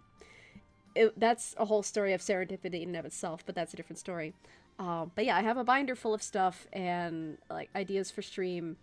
I have some slip covers for the sake of storing my models and outfits and all that.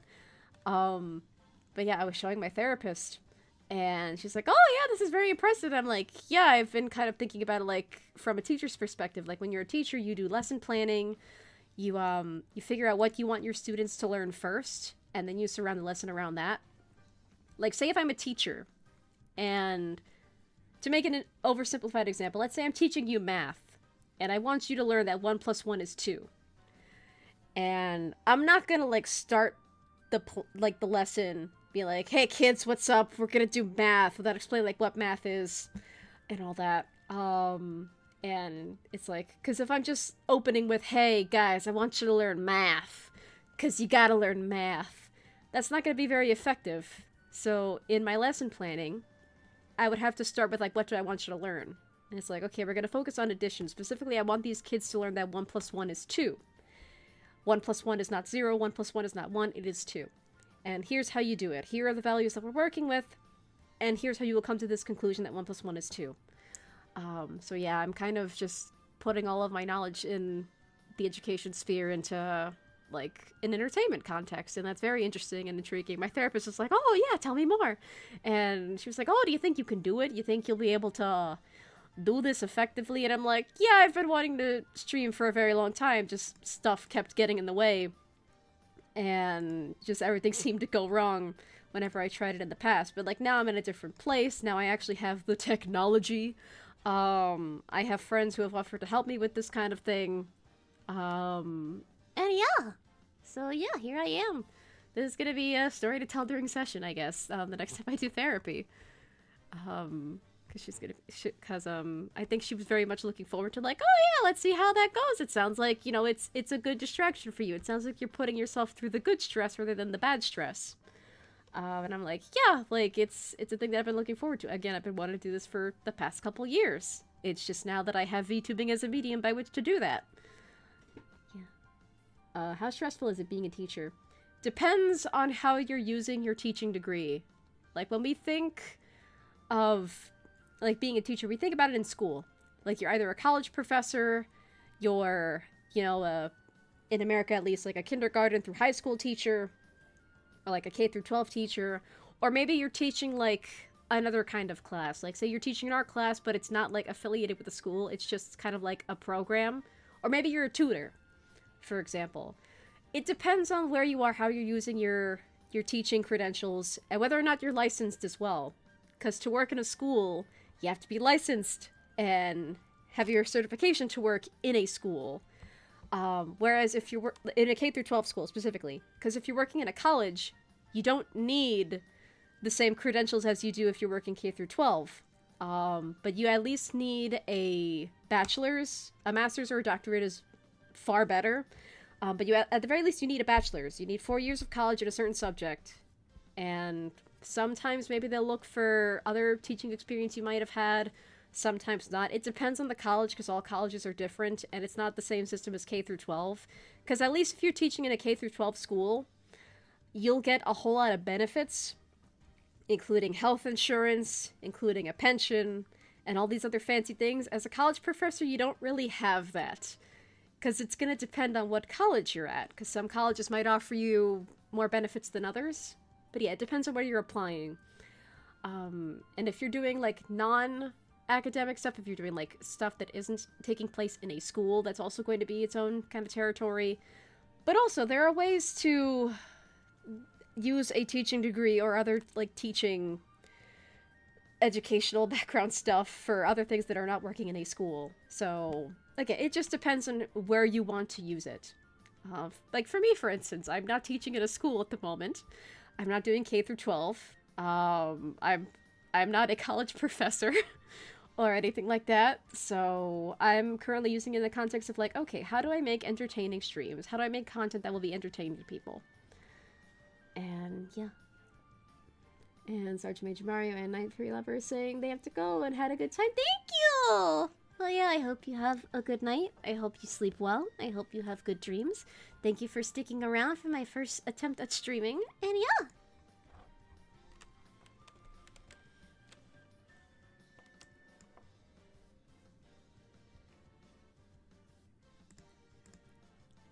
I got so distracted, like, imparting my education knowledge onto others. Like, oh yeah, I got, oh, and the music stopped. Okay, that was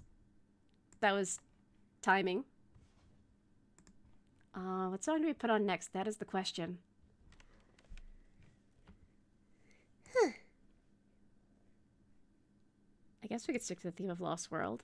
I'll put on Juice Archipelago. I like Juice Archipelago. Like archipelago. Yeah, that it's pronounced archipelago. Gosh darn it. I'm losing my words because I'm so excited. But yeah, this is one of the jazzier tracks from Lost World and I love it. Although maybe this was a mistake to put on because in my brain my brain makes very strange connections sometimes. And I associate this song with like 2 other songs where if I sing the lyrics to them, I might get flagged for copyright. But yes, I have to resist. I need to keep them to myself. For now, at least. In the future, who knows, but at least for now. But yeah, it's jazzy. It's jazzy, but like a casual kind of jazzy. I think it's like, there's even like a banjo somewhere in here too.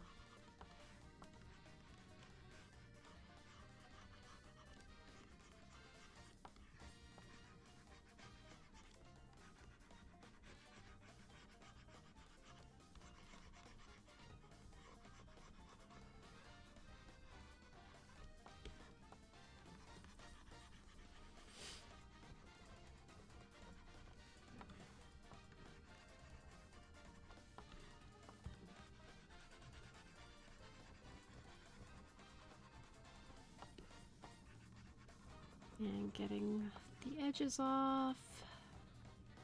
What I also like to do, if I'm extra paranoid of not getting all the extra bits that aren't supposed to be there out, what I'll end up doing is I'll pick a color that's not in the main color palette here. Something dark if I'm painting with light colors. And then I will just paint a background in that color that I'm not using. So I can see all the scuffed areas that I haven't erased yet. So sometimes when I'm painting, like if I'm painting something in purple, I'll paint something in yellow so I can see the background better. So we're going to use a dark teal here.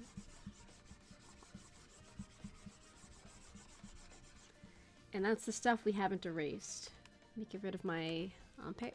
This is actually looking very nice. I'm proud of how it's coming out.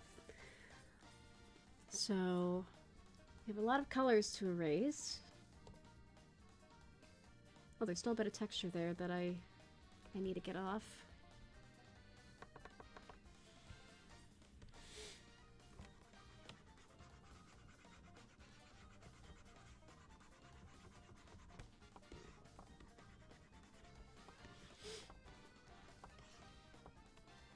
And there's colors on there I need to get off. And now you see why I do this thing where I put a huge color in the background. It makes seeing a lot easier, especially if you have vision problems when it comes to seeing like certain colors digitally, or you just don't see the smaller details at all. It really helps everything pop so you can see it a lot better.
think we're getting close to done, which is crazy to think. Like, huh, I actually completed this in front of a live audience.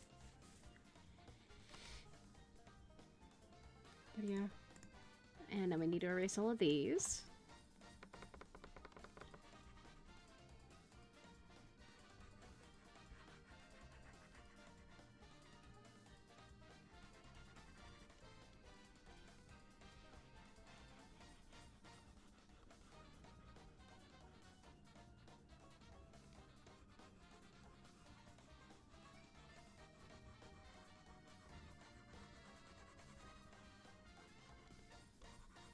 Let me focus on the corners, actually.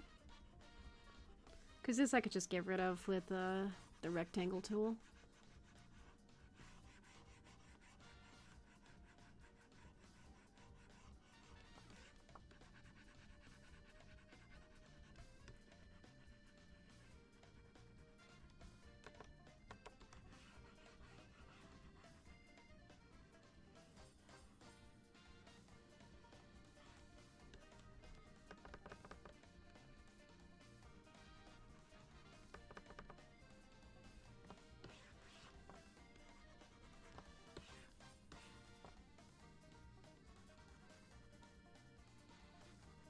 And there's a little bit of scuff right there.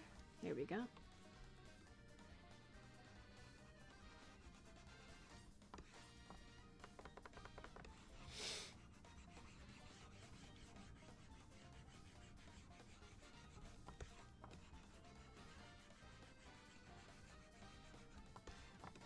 We also need to duplicate this layer so that we can accommodate the second screen.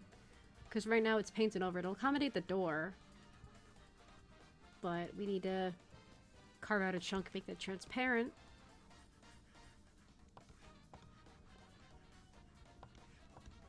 Yeah, I think we also need to make a copy of just the outline, erase the door, if it's on the same layer.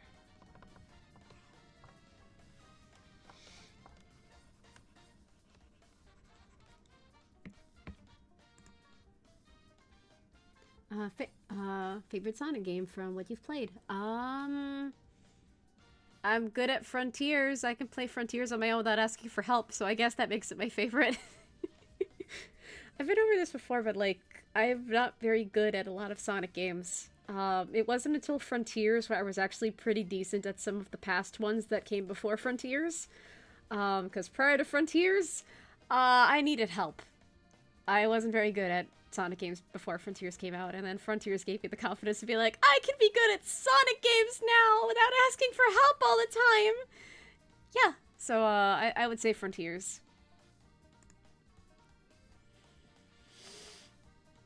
Yeah.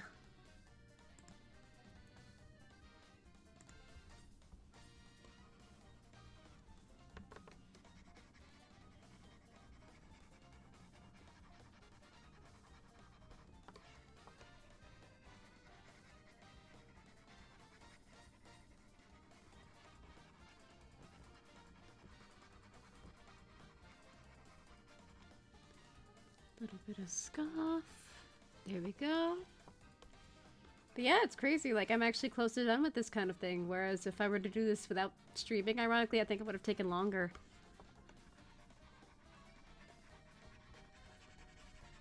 But yeah, I suppose I might be benefiting from the high of like, oh my god, a live audience is watching me. I should be doing activities. You know, for some people that's a motivator. For some people it's a lot of bad... For some people it's good stress. For some people it's bad stress. Yeah. I think it also helps because, what I used to do, I used to paint in front of people all the time in Discord calls. I no longer do that. I haven't done that in a very long time. Because I just thought that nobody really cared. But yeah. So it's like, I guess live streaming or just doing something, like, in a live streaming setting is like, huh, it's kind of that same feeling of being in a Discord call again, painting with somebody. It's a CD, that's a screen. Where's my layers? That's the big screen. Where's the door? The hell did I put the door?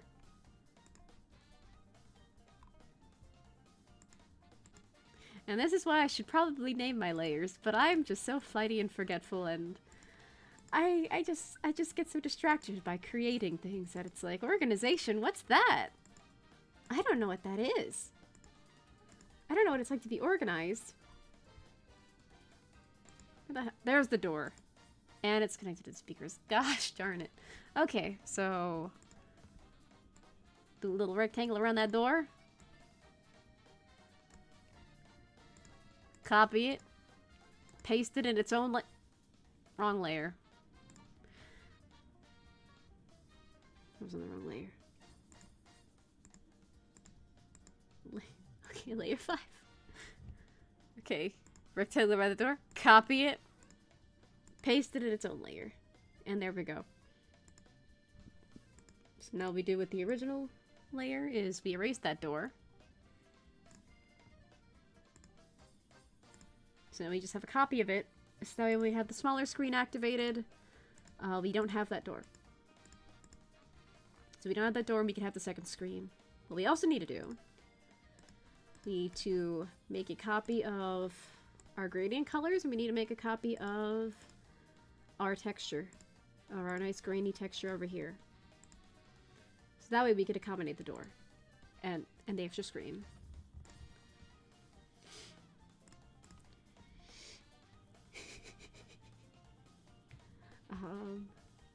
So, Zachary was saying Sonic Unleashed is my favorite, and Barb saying, I thought Chaos was your brand.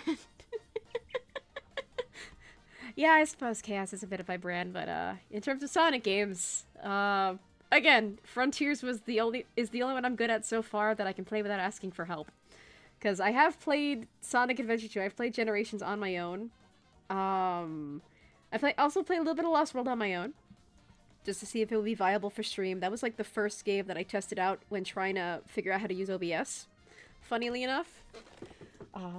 And that's also very scuffed. I still have the recordings. It's, my audio mixing is crap. But it was very funny.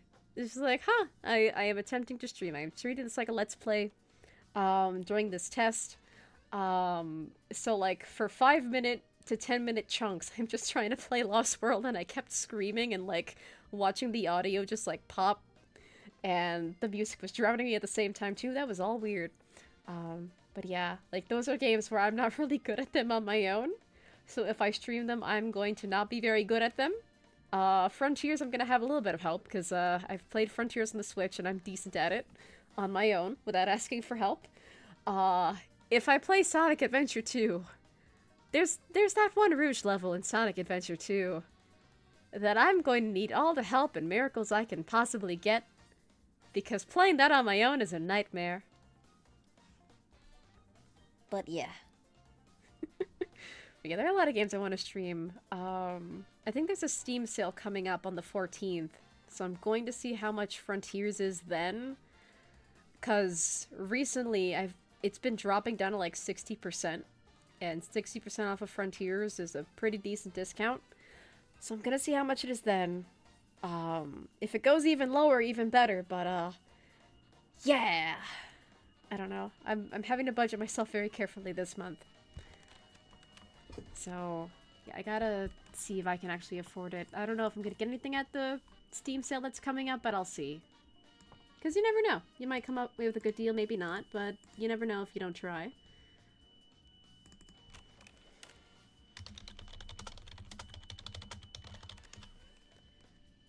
Let me actually name the layers for...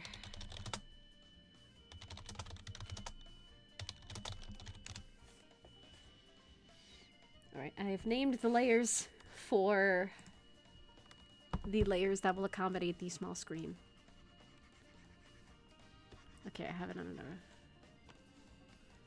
Darn it! Okay. Oh, it's just, it was just...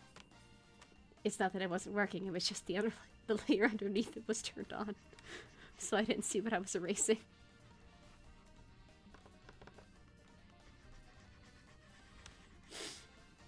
But yeah, I look forward to streaming a couple different games.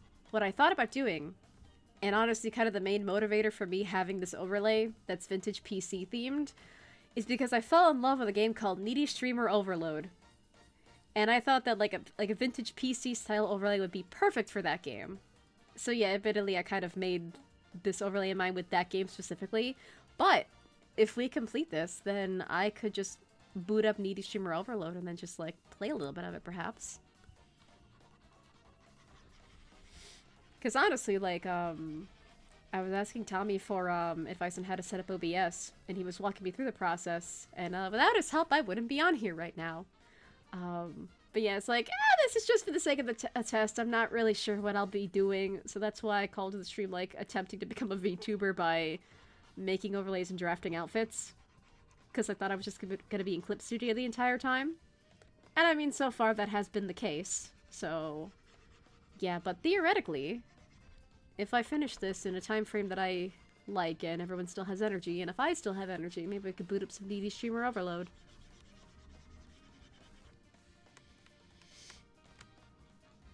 Where are my monitor colors? I should really name my layers.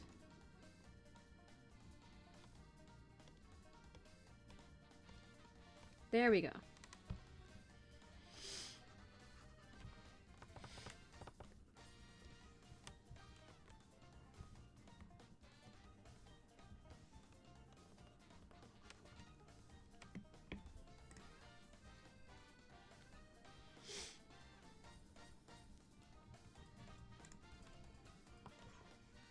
Wait, what was I gonna do again? Oh yeah, I erased the scuff. Monitor for a second. Okay, I need to erase the colors from this layer.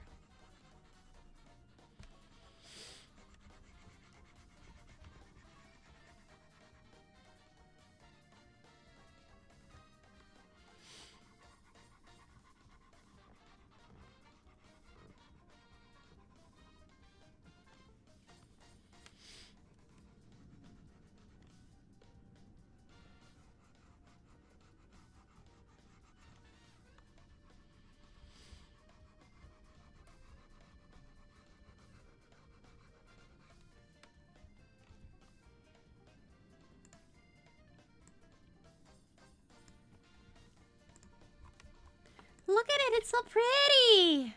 So right now I just have to color in the speakers, like a gray color, and I have to do the buttons, which I'm not looking forward to. Because I can't really do a UI to save my life. But yeah, it's so pretty! And mind you, this is accommodating the second screen, which I'm gonna probably have not visible most of the time. It's probably... Oh yeah, I gotta do the hinges on the door. Dang. Okay. So, let's turn off the... There we go, back to normal. Get rid of our second screen. Now the buttons. I gotta start naming my layers. Okay, but at least I got the outline. Okay, and I get rid of the colors. Nice. Oh yeah, I could... To make it a little bit easier on myself, I could add like an extra color on the door.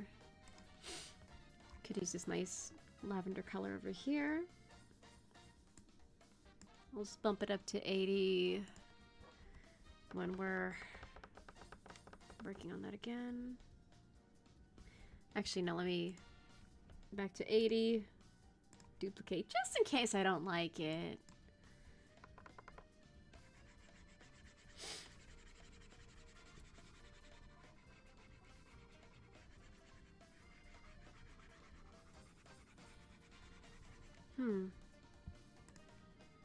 What is the general consensus of the door being a different color from the rest of the monitor?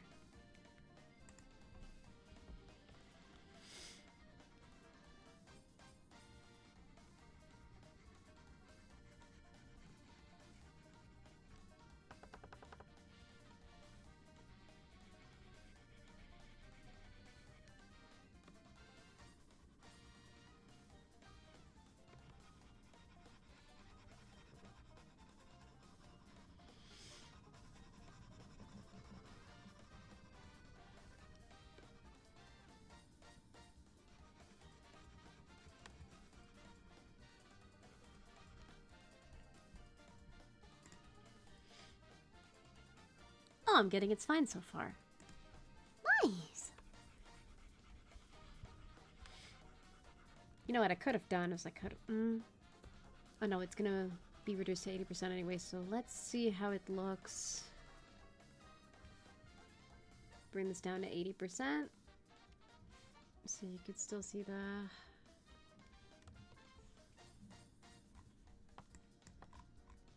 And what do we all think about that? I think it stands out a bit. I think if I copy the layer again and... No, if I make it its own layer and then I can make it more transparent so it's a little bit more subtle than that maybe.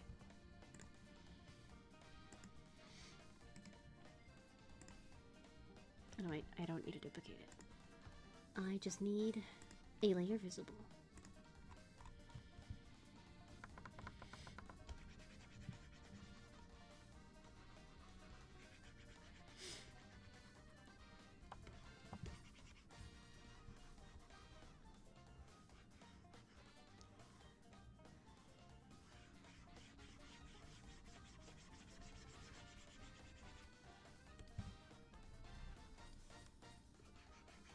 Oh yeah, I gotta do the hinges too.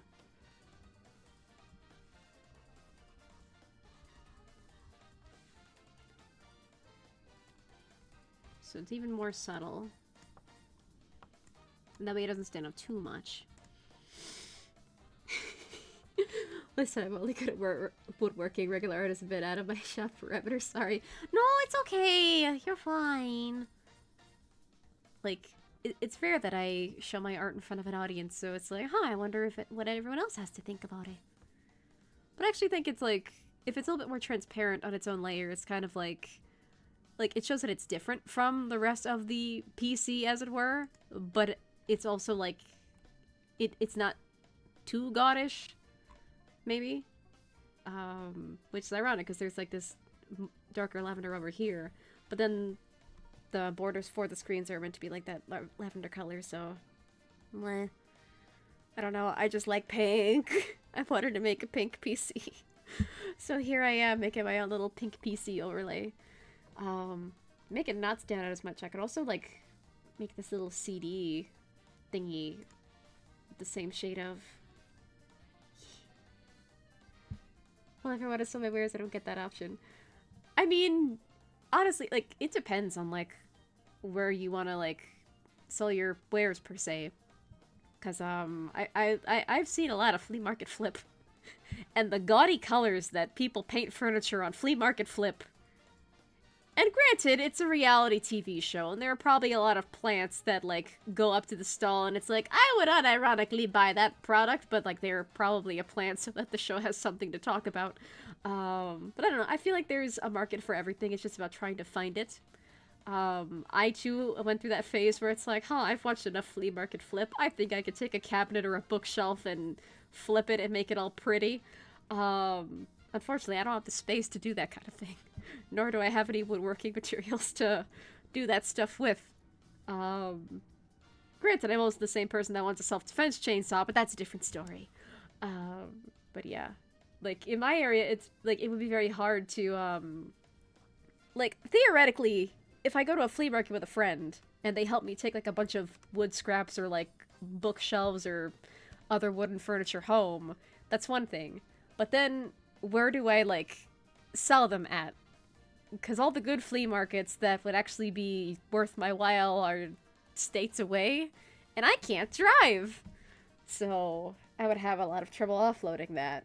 And even if I were to, like, say, make an Etsy, which I'm not gonna do because Etsy is being abhorrent, toward people. But, like, say if I were to make an Etsy, for example, and, like, put my bookshelf that I made on Etsy, and it's like, okay, well, there are a lot of costs involved here to be on Etsy. There's the Etsy fees. There's the shipping, which on Etsy, it's kind of controversial, but, like, if you didn't offer free shipping, your listings were basically buried. So I'd have to offer free shipping anyway to be found. But then, to justify the cost of shipping, I would have to include shipping in, like, the product price. So instead of saying, like, oh, this is $20 for a bookshelf that I made, I'd have to be like, okay, well, depending on the cost of shipping, this is now $60 for this bookshelf. because it is shipping in this particular way. And then I have to take into account, okay, well, the person wanting to buy this bookshelf lives here, so I might have to charge different for shipping based on location. But yeah, so, like, there are no good flea markets around me where I could just, like, spend $10 on a table and just sell my wares, unfortunately. A lot of the good flea markets would have to drive to, but I don't drive. So, you know, I think, okay, goal of mine, I need to meet more people who can drive. So, yeah. But yeah, like, I would love to be, like, a flea market vendor. That'd be so cool, because, like, I can sew. Like, I've been making, like, little coin purses and scrunchies, and, like, that's a lot of fun. It's very therapeutic. But yeah, like, there are no flea market opportunities around me. A lot of the opportunities for, like, artisans to sell their wares, either you have to be an established business and have, like, a business license and have, like, a LLC or whatever all, you know, set up in order to participate in those fairs. Or it's like, okay, this is our flea market, but you gotta go through all these trials to be at our flea markets. It's like, wow, thanks. Yeah, so granted, I also still need to learn how to drive. Something I've been doing is that I've been teaching myself how to drive by playing American Truck Simulator, which doesn't sound very educational, but it's the closest I've got, because I don't have anyone locally who could teach me how to drive, and driving classes are very expensive and I have to save up for them. But yeah, it's like, it's a goal of mine. I feel like I need to learn how to drive sooner rather than later, because I'm gonna need it for my survival. But yeah, it's just very hard. It's not impossible, it's just, I can't do it right now, unfortunately. So yeah, that sucks.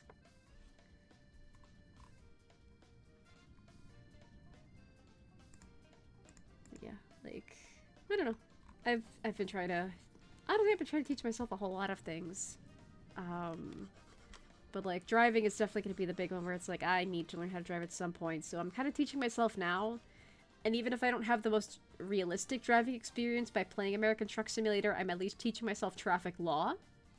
Which is very interesting in the real world, because sometimes I'll be walking around and I'll see some real-life cars get into some shenanigans, and I'm like, oh my god, I understand what to do here. I can speak car! And it's like, oh my god, playing video games is actually somewhat educational. Wow, I'm learning things.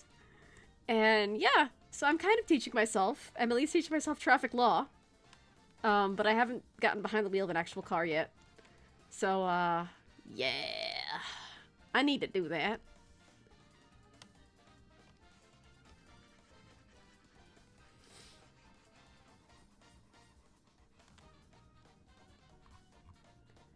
And then layer 5. Oh yeah, Seth Robert saying, I'd honestly be nervous to learn how to drive, mostly because my attention span isn't always the best. Honestly, same. My biggest worry is that, like, what if I get distracted behind the wheel? Or, like, what if I'm thinking of something in my head and then I crash into somebody without meaning to? But then also, sometimes you can be the most careful driver in the world, and it's other people that are the problem. Because, I have seen some crazy stuff related to cars in my life. I've always been run over a couple times because of idiots behind the wheel. So, yeah, it's not very fun. But, like, yeah, in some areas that are just way too car-reliant, you gotta learn how to drive. And walkable places are very expensive. So, I'm kind of, like, it's sad to say, but it's like, I'm gonna need to learn how to drive for the sake of survival. And that's not a very fun thought. It's very sad. But yeah, it's something I need to do. I just need to find people who are willing to teach me. Because, like, from what I've been told, you can be taught by someone who knows how to drive, and you don't have to set a foot in, like, a proper driving class. It's just the driving class that makes it look good for insurance purposes. And it's like, I just need to learn how to drive. I don't need to own a car yet. There's no way I can afford to own a car right now. Like, and it's not just the car, because theoretically I can get a car for free. Like, if someone just had a car and they're like, oh, I don't really want the car anymore, can I just transfer the title to you? And I could be like, sure! But then it's the cost of insurance. So, like, even if I were to get a car for free or very cheap, it's the cost of insurance. And then maintenance on the car as well, because that adds up. So it's like, I can't afford to have a car, but I at least need to learn how to drive. Because, like, say, if I have a friend that knows how to drive, and they have a car, and then I learn how to drive, and we have some kind of emergency behind the wheel, then I could take over for them. Or if I were to, like, be roommates with someone who had a car, I could be like, hey, I want to go somewhere, I'm gonna take the car, and I'm gonna do the thing that I need to do. And then they'll just have to deal with it. But yeah, there's no way I could own a car right now, but I at least need to learn how to drive. So that's what I'm teaching myself to do. What I also want to do, however, I want to get a steering wheel controller. So that way I could have, like, a more realistic simulation of driving. Like, and how to use the steering wheel and all that. My aunt had one, because my aunt is also trying to teach herself how to drive. However, it's not plugged into, like, a console or anything. The story behind the steering wheel that she has is that she found it on the street. It was waterlogged because it was raining. So she cut off the wire, somehow, like, got in the insides of the little steering wheel controller and dried it, and she's using it to teach herself how to drive, but not with a game. It's just, like, sitting at a table and just learning how to steer it. So yeah, that's how my aunt became in the position of a steering wheel controller. So it's like, damn, you're finding just steering wheels controllers, you're finding these kind of controllers randomly? And, so yeah, that's how my aunt got a steering wheel controller. It's like, wow, I can't even find one! That's cool! But then the other thing about steering wheel controllers is that I want one that's as accurate as possible. Like, I want one with, like, the closer it is to an actual steering wheel, the better it's going to be for me to translate that knowledge to an actual car. So, I'm trying to look for one of those. Unfortunately, they're very expensive. And they keep going in and out of stock, like, constantly.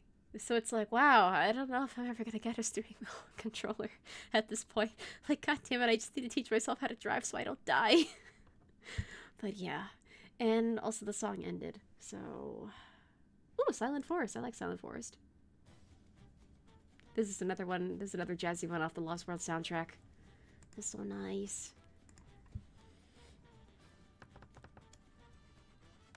It's like, this is the kind of song you would hear in like a 1950s mambo club, and I love it.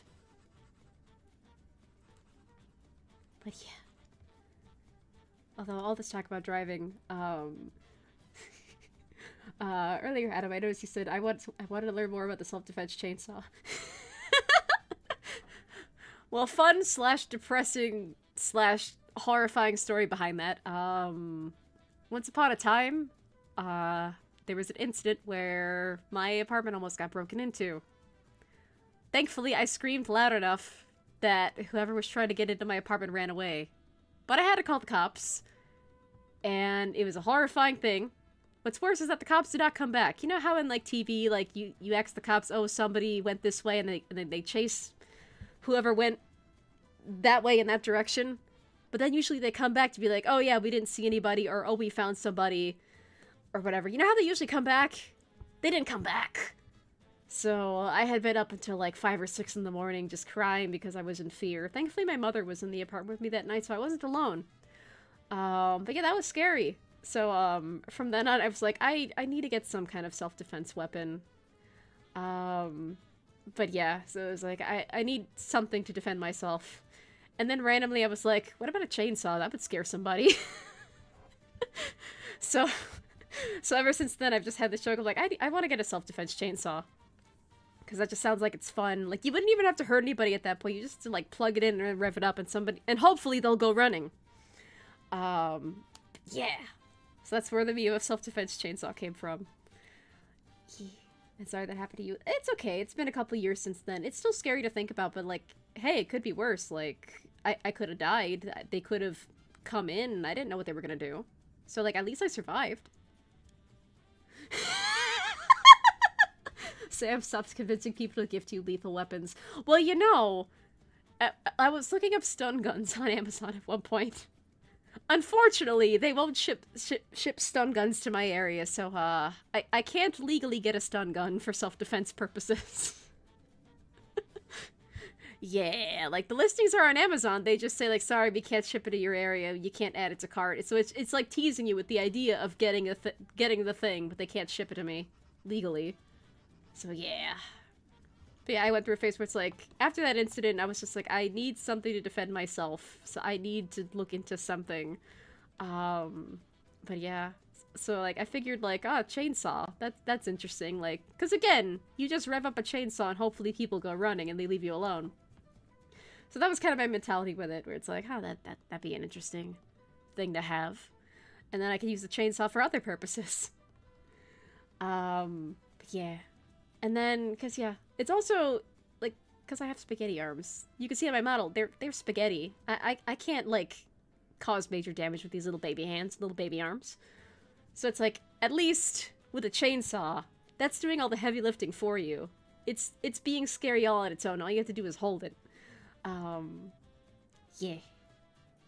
So yeah, self-defense chainsaw. Oh yeah, I also, at one point I almost got a sledgehammer. Like when I first moved in and I was having people help me build furniture and build shelves and all that, we needed a hammer. So the person who was helping me build the shelves was like, okay, I'll get a hammer since you apparently don't have a hammer. And it's like, I'm sorry, I don't have a hammer. I just moved into this place. I don't really have a lot of money. So they went out and they got a hammer. And I guess whatever store they went to get the hammer, the salesperson was trying to, like, upsell them on a sledgehammer, and I'm like, oh my god, sledgehammer, that'd be cool. So part of me wonders if it is, like, chainsaw or sledgehammer? Which one would be better? If I got a sledgehammer, and I could cover it in, and I could paint it in Flex Seal, I could paint it yellow and red and have it be like a Pico Pico hammer, and that'd be a really effective Amy Rose cosplay prop. Rose, oh no, Sam has reached her inner demons. Everybody run for their lives.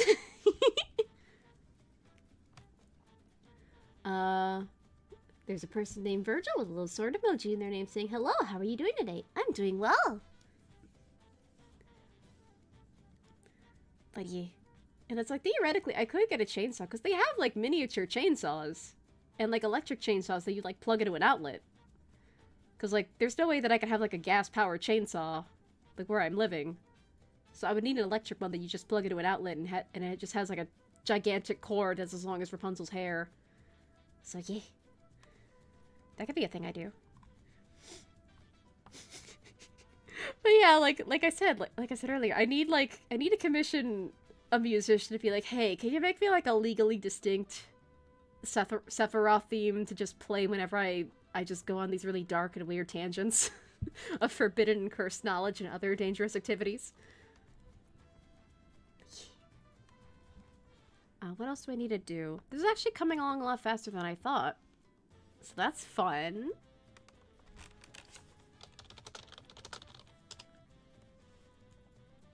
I need to do the buttons.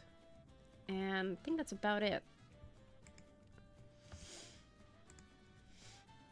Oh yeah, crap, I forgot. I made 2 layers before putting the buttons on there.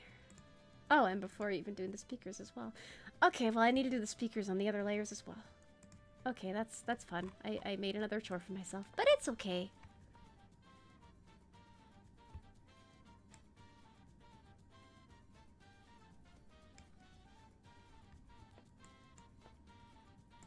Alrighty, now I need to do these.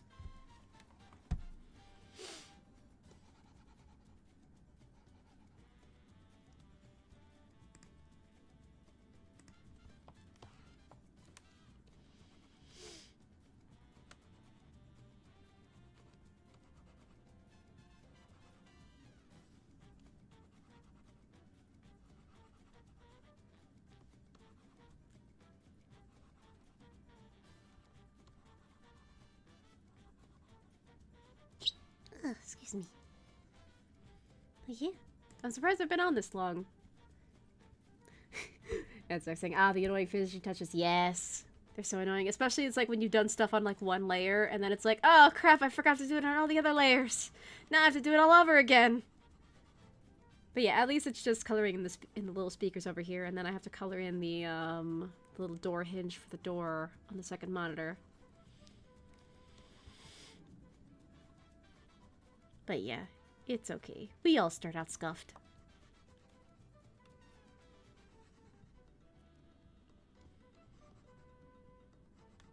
But yeah, it's funny. I'm surprised I've gone on this long, because originally this was just supposed to be a test, and now I'm just here, just kind of like rambling into the air.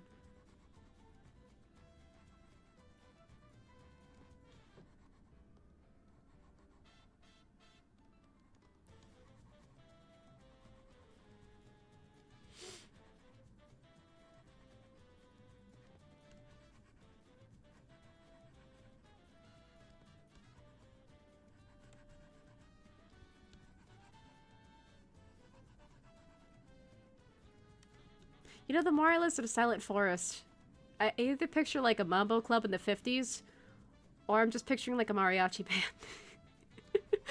Like, the more I listen to it now, I'm starting to picture the mariachi band more. Like, I'm starting to picture, like, driving in the car with my grandpa when I'm young, and he just has, like, the mariachi music just blasting in the car. And I accidentally hit my keyboard with my tablet again. There's a bit of scuff here I gotta erase, but I don't know where what layer it's coming from.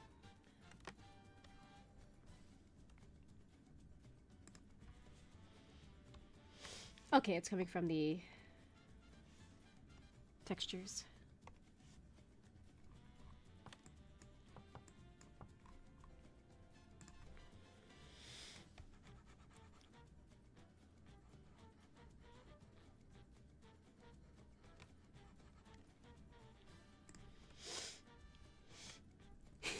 Meanwhile, on Sesame Street, today's word of the day is scuffed. Yeah, yeah, I'm kind of relying on that word a lot today.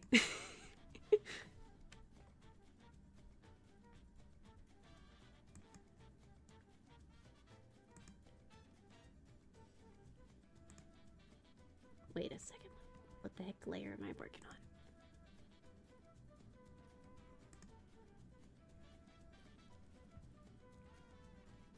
Okay, I'm not... No, I'm not crazy. I'm not crazy. Am I? I could be. I could very well be.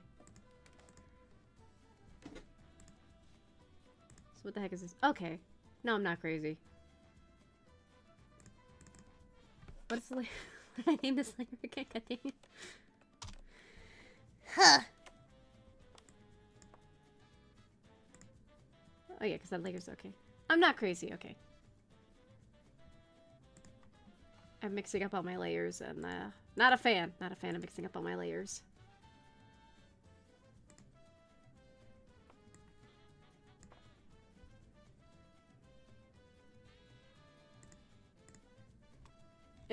Alternatively, I'll just figure out the layer issue another day. But yeah, it's coming along and I just have to do the buttons.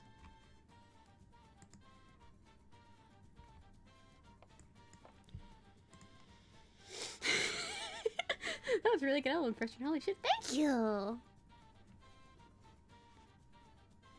Next time on Sesame Street, Sam has to figure out her layers.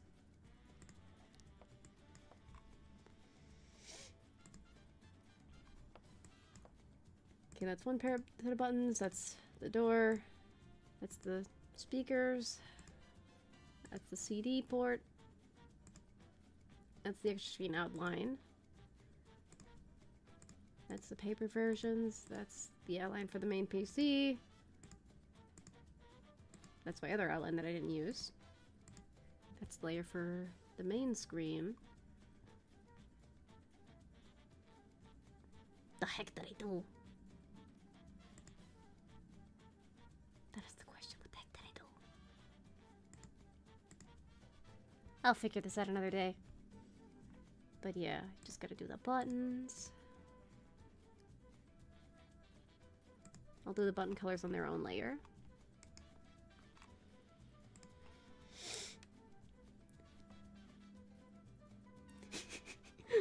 Next time on Sesame Street, the count is gonna count how many layers Sam is using. One layer. Ah, ah, ah.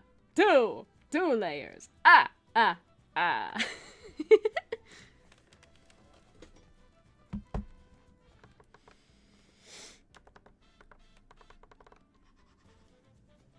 Oh, I'm on eraser, okay. I keep forgetting. I keep forgetting sometimes.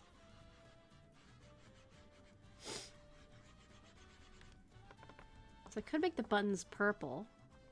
Although it's kind of blending in with the pink. But like, the buttons aren't going to be 100% visible anyway.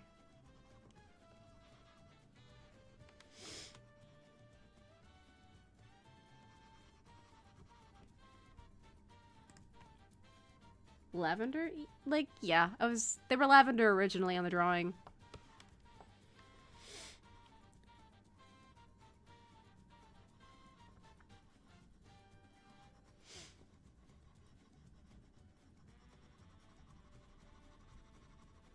And unlike the main PC itself, the buttons don't actually need the rough paper texture.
Alrighty, so those are the button colors at least. Three likes! Oh god, they're counting. They always say the chat reflects the streamer. Now my chat is chaotic as me.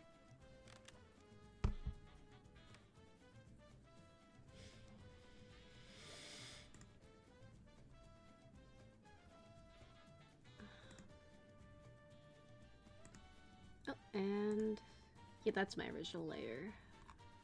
Let me... Okay, I'm gonna put the markings on a different layer above this one. Just trace what I already drew.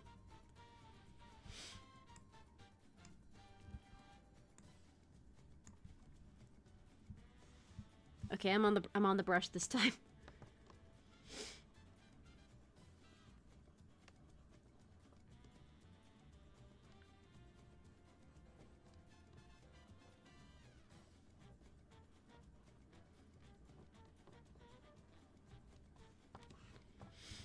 And then for the little arrows, let me see if they don't have a triangle button. Okay, that's fine.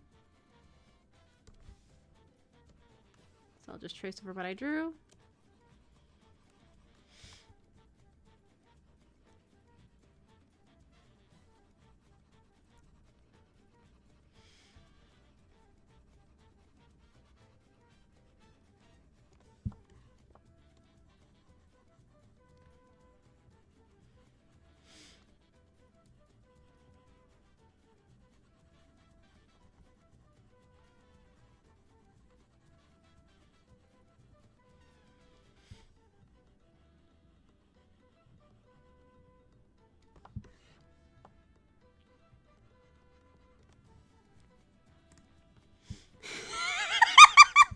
Four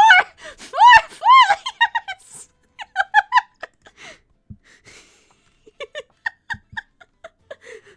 What have we done here? What have we started?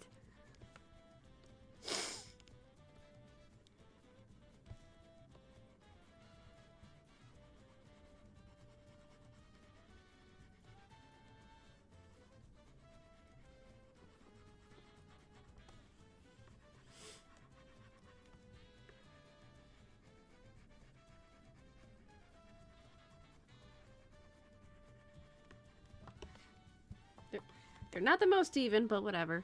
This will be fine. This will do. No one's really gonna see the buttons anyway. But it's still gonna annoy me in private. Alright, so...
Alrighty, it's not perfect, but who's to see?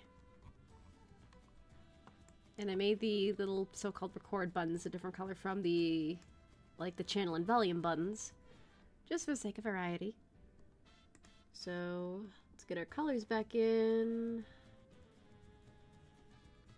Then you get rid of the outline for the extra screen.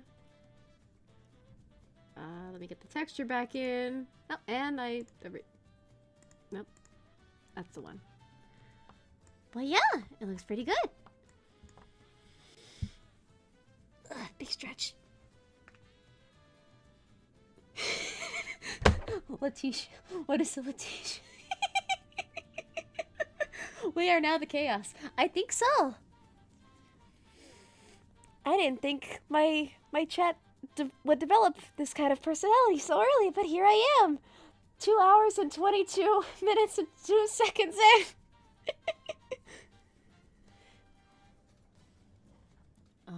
Also, I can't add the school PC on my Throne, which is why. What? You mean the one I drew? Or do you mean like an actual PC that you're trying to get? I'm sorry, I don't understand.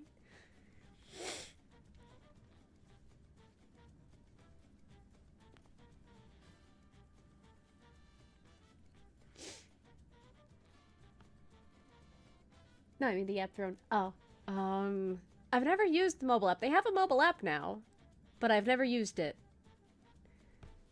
So yeah, I unfortunately can't help with the mobile app. I'm only familiar with the website version.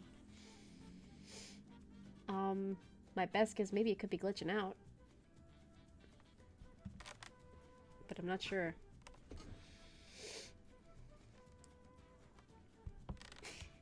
And I don't listen. I've always been weird. I was just busy with projects. Yeah, I am weird all the time. I don't know. I can't turn it off. But yeah, that looks pretty good. And well, actually, I should save. I haven't saved in a while. But yeah, I can't complete. I can't believe I completed this on stream. And but yeah, so this is what it's gonna look like most of the time. Now it's nice and symmetrical. So if I can export it and I can like, yeah, it could be really cool. The throne thing. I decided to make a throne because I thought it could come in handy one day. Yeah, that was kind of my experience. Like, Z had one. Z was showing me how it worked. And then Z was like, hey, Sam, would you like an invite code? Because I have invite codes, I could give you one. And I was like, oh, okay, maybe it'll be helpful. And then the list kind of just, like, sat there for, like, a year or a couple months. And then, yeah, and then everything changed. It was cool. And now I have a powerful PC that can actually stream. And every now and again, it's like, wow, without, like, the PC that I currently have that I was gifted on Throne, just kind of spur of the moment, I wouldn't have been able to, like, survive the schoolwork that I was doing last year because I wouldn't have been able to render my final project on my old computer. I think my old computer literally would have, like, exploded right there if I had tried to render my final project on that computer. But I was able to do it on this one, and now I could stream on this one, which is really cool. And yeah, I guess things just kind of worked out in terms of streaming. Takes a bow, finger guns. Yeah, thank you so much, Adam. But yeah, like, without being gifted the PC that I have now, like, I would not be here. I probably wouldn't have a computer right now, like, at all, because, my old one was on its last legs. Like, every now and again, I turn it on just to get, like, a file that's still on there that I forgot to transfer to this PC, and it's slow, it's chugging, it's getting really warm really fast, and I'm like, oh boy. And, like, I've uninstalled a lot of the major programs I was using on the old PC in the first place. Like, you can only use Clip Studio Paint on one computer at a time, so Clip Studio was, like, the first thing I uninstalled off of that one. I uninstalled Steam and all my games on there. I uninstalled Discord on that computer. So it's like, yeah, like, why are you burning so hot, little buddy? What's going on? Why are you, like, running at 100 on CPU and, like, nothing's on yet?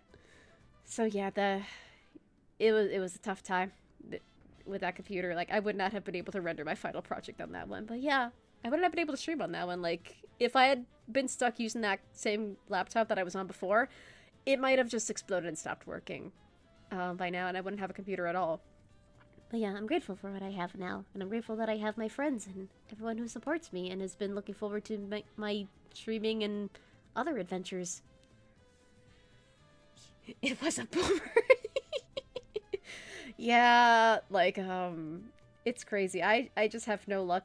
Past a certain year, I had, like, no luck with laptops because they just don't make laptops the same way they used to. Like, I had a Windows XP laptop, like, from when I was a little kid that still technically works. You just can't connect it to the internet. Also, it doesn't have, like, a Wi-Fi chip, so you'd have to connect it to Ethernet, but, like, that... It was still in working condition. We just needed to upgrade our OS. So we got a Windows 7. My Windows 7 was a trooper, and then the battery exploded, and it would have cost more to find a new battery to replace it and make all the necessary repairs than it would just be like, okay, I'm just gonna borrow mom's for a while until I can afford to get my own. And then I got a Windows 10 laptop, and it was fine for the time being, but it also kind of had similar problems. And then the last laptop that, before this computer that I have now, before switching to a desktop, I had gotten it with COVID stimulus money. Back when, like, it was the height of COVID and the panorama, as it were. Yeah, it was kind of a clunker, but I needed it. So, yeah. A lot of stuff has happened, in between now and then. But yeah, here I am. It's crazy how stuff works out sometimes. Yeah, I'm just grateful for, like, what I have now and all the friends that have been wanting to see me succeed in my own weird way. And yeah, so what I'm going to do now is I'm going to test out another screen. You see that? You see this lovely screen over here?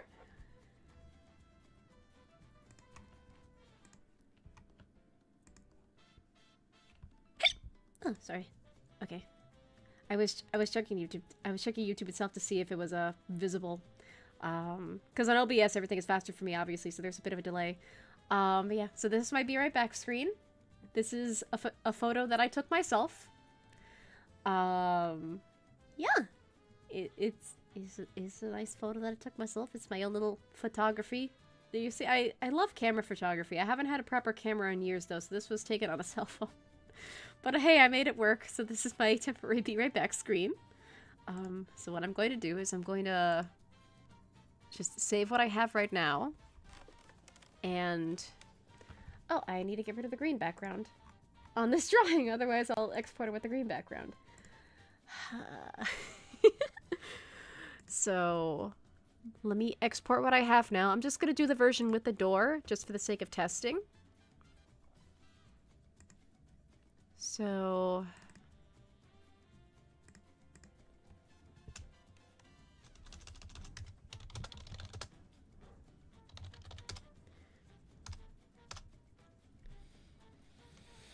alrighty, so exported it. Let me attempt some shenaniganery.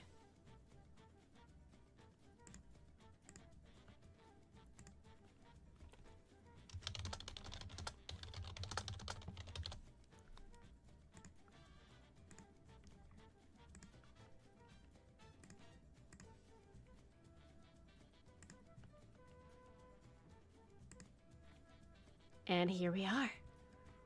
Let me see if I can move it on top of the first attempt.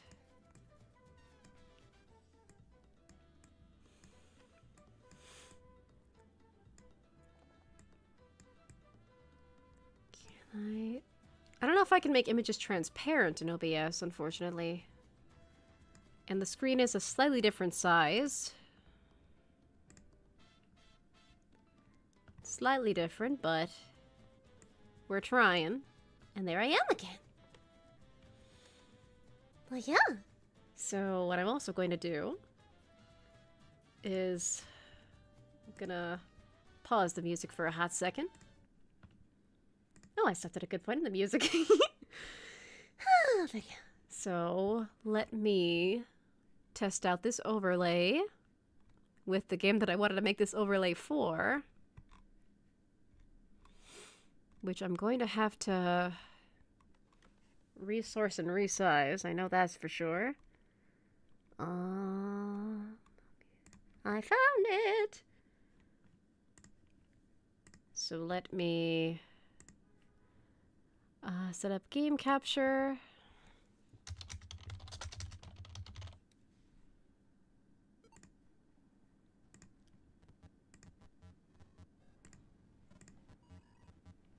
Let me see if I can why isn't it appearing? Why can't I find it?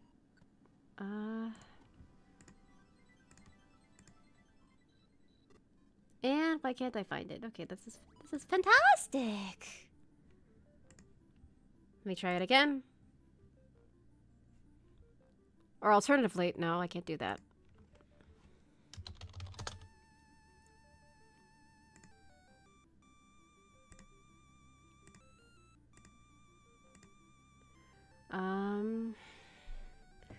Come on, where the heck is it? The audio's probably coming in, but I can't get the visual.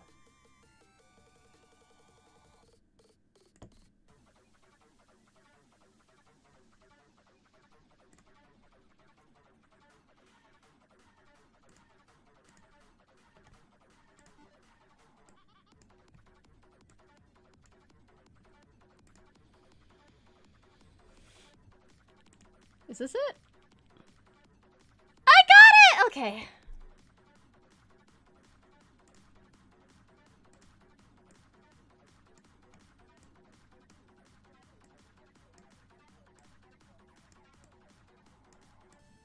Alrighty, so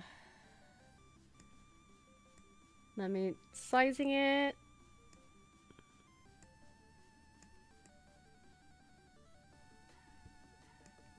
Alright, so what I'm gonna do, now that I have it all sized and all nice, let me actually show you how it's gonna look.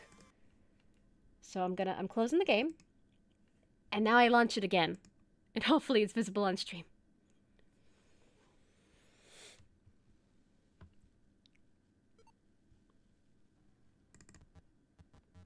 See, look how vintage and nice it is! Look at it, it's so vintage!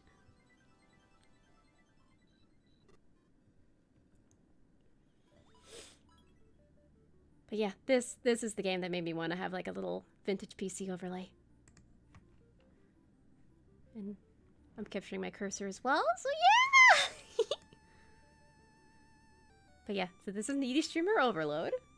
Or Overdose, depending on, I think the title varies depending on certain factors, but I'm not sure what those factors are. I've heard the title a lot of different ways.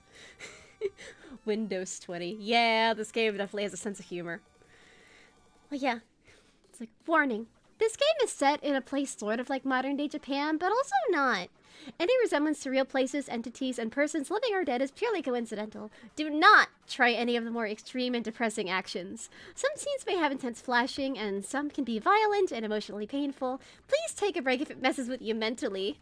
Before you begin playing, please bear in mind that at the end of the day, this game is a piece of fiction and may not necessarily reflect real life. You read this warning properly, right? Promise? Yes, I just did. I read it out loud, actually. But yeah, so I wanted to make a vintage PC overlay specifically for this game, because it has such a vintage aesthetic to it. It's wonderful. I actually played a lot of this game on my old computer, and I got a lot of the original endings, but when reinstalling this game on this computer, all my progress got wiped out, so I'm having to start from the beginning. So that's cool. So, yeah, I'm definitely going to be streaming this game in the future, and yeah, I can't believe I completed my overlay, or like the new version of the overlay on stream, so now I can share this with you. Yeah! So yeah, I'm very excited for that. Is this overlay going to be the set overlay, or will you make new overlays? This was just the main overlay that I wanted to create. But maybe I'll have more overlays in the future, I'm not sure. Maybe I'll have new overlays, maybe not. I don't know. It just purely depends on, like, how far I go with streaming. I should also probably be mindful of the sound in these kinds of games, because, yeah, the music was set to 60. And recording, stuff in OBS is different from streaming OBS, I'm assuming, so... Generally, I'm having luck with setting the games to, like, 50, like, at 50% during overlay, and then just toggling the desktop audio, or, like, game source audio. But, you know, we'll mess with that in the future. But yeah, but yeah, this game was the main inspiration for like the vintage PC overlay, because I've played this a little bit, but yeah, all of my progress got wiped. So I could show you how it looks though. I'll at least do that. So let's start this over again, because I wasn't really making progress in this file anyway. This was just a test. But yeah, it's all vintage. But yeah, see? Well, okay, it's not perfect. I could adjust the size a little bit more. No, that's my overlay. Okay. No, actually, no, that looks good. Okay. But yeah, so it's so vintage and nice looking, and it's like, okay, I need like a really pretty pink PC to accommodate this game, because it's so cool. Long 71, 120, 74, 125. This looks cool. Thank you! And Dr. Robert saying, I want to get into streaming too, but I want to get a desktop to upgrade from my laptop. Yeah, I would recommend that, because if you try streaming on a laptop, good luck. Yeah, especially because I think my laptop's been slowing down recently. I mean, hey, that's the same with me. So, yeah, you're definitely gonna need a desktop.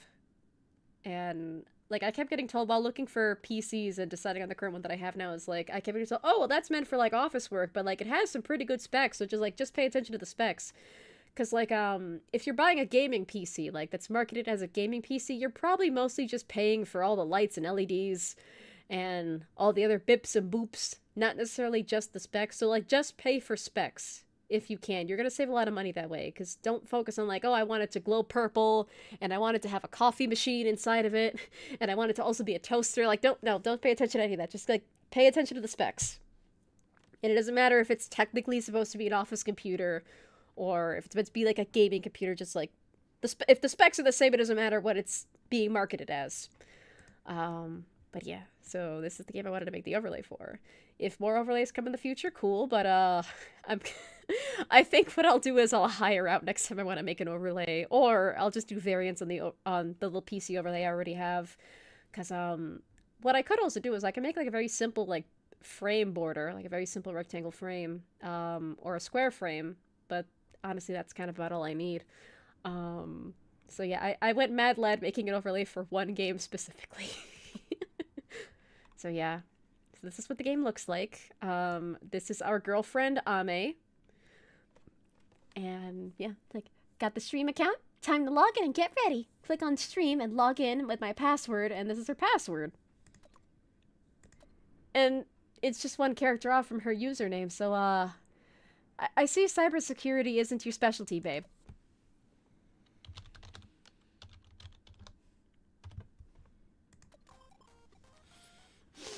I see you've logged in. This is it. This is where our forever begins. We'll be together no matter what happens online, whether I die, or I get arrested, or I break, or I get stabbed, or I get flamed, or I become God, or I go crazy. The internet is truly the festering cesspool of hell born from modern society. But even so, I have nowhere else to turn to. Because I have the trouble of getting out of bed in the morning, and I don't want to go out. I don't want to get a proper job. I'm scared of other people. Adults piss me off. And I'm stupid. And I want everyone to fawn over me. And streamers get fawned over the most right now. So that's why I wanted to be one. Thanks for setting up all my gear and getting my Thanks for setting up all my gear and getting my streaming software up and running, P-chan. P-chan? Yep, you're my P-chan, because you're so perfect for me. I mean, you're the only person in this world who understands and supports me, and you're my one and true love, and you're also like my producer, so it fits. You're super smart, unlike me, so you can guide me, and you can tell me to do anything, and I'll do it. Let's do this. Oh, it's almost time. My makeup looks good. Got my wig. Perfect. Here we go. It's time for my first stream. And go. And here comes the cat.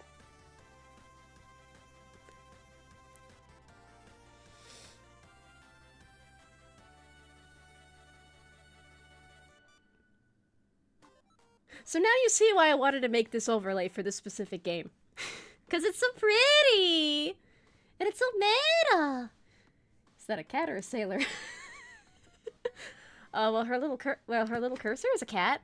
And she has like a sailor uniform. Well, yay. But yeah, I've played this game a lot actually, so like this is just a tutorial. You can skip the tutorial later, but yeah, like once you do experience the tutorial once, you can just start the game from day 2 and you can skip the tutorial that way. But yeah, so your girlfriend's a streamer and you monitor her chat and you help her decide what to do. It's cool. I love simulation and raising games like this, and you can also delete messages and reduce her stress levels. And here I have the cat. She jumped in the chair. Hi! And Skeleton Gamer 1919 saying hi, hi! I should be reading what Ame is saying, but I'm just showing off the game because it looks nice with the overlay. But yeah, her chat's as chaotic as mine is turning out to be. But yeah. Don't go depression on us. Delete. But yeah. I don't know how the text looks on stream because I'm in OBS and I'm just making sure everything is working right now. But yeah, in the future I could try reading what she's saying on like the slowest speed. Because there are 3 speeds. There's as usual, which is the slowest, overexcited rambler, which is a little bit faster. It's the medium speed. And then also blue hedgehog speed. Which if you've played this game as much as I have, you tend to just go on blue hedgehog speed.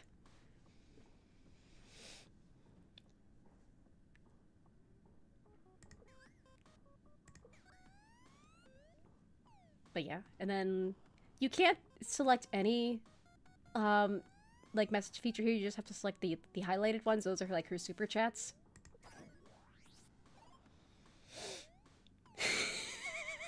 And of course Eddie comes in here with, ah yeah, now this is my speed. Whoa! I can't do Sonic voice very well. But yeah. What I need to do is if I could just have like if there's a way to like play sounds like on command on OBS, I have multiple friends who could do Sonic voices. That'd be very funny to just have Sonic voice on command. But yeah, it is a very pretty looking game. Silas ungrateful. Huh.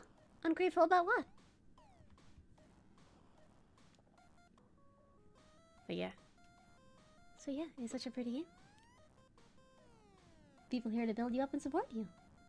Sheep. I can't tell if that's a bit or if you're trying to make a comment about me.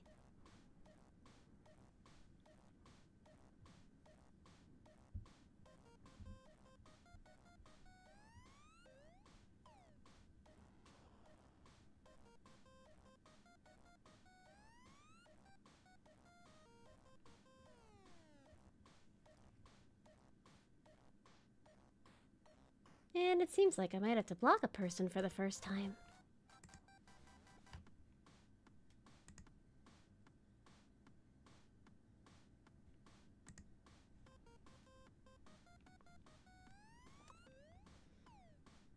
But yeah.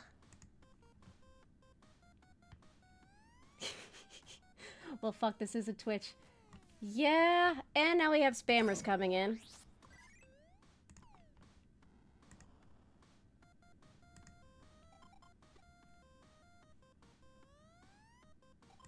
Well, that was unfortunate. But yeah. So, yeah, I didn't expect to finish the overlay so soon, but yeah, here we are.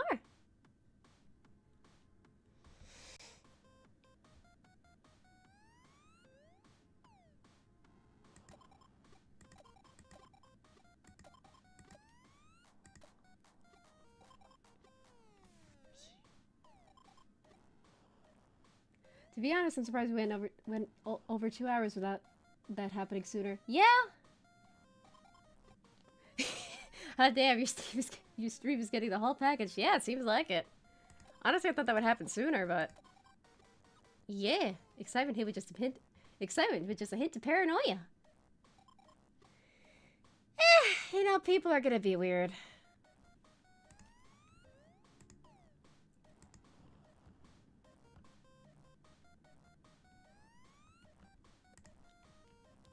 people are gonna be rude regardless, so...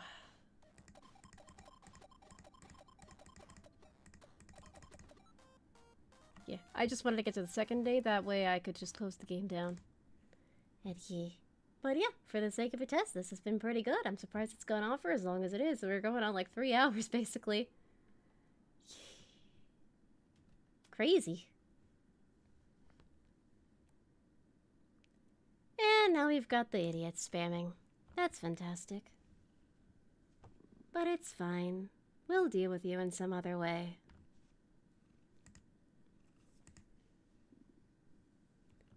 Yeah. But yeah, this stuff's to be expected, so like, it's not depressing, like, especially because it's my first stream, because again, this is just a test. I didn't think it would go on for this long, but you know, here we are.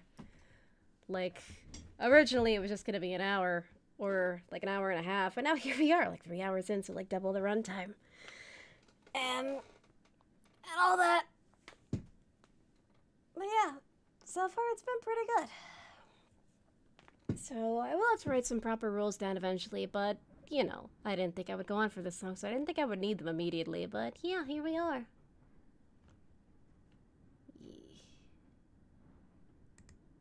And congratulations. If you keep being weird, you're gonna get hidden from the channel. And that's it.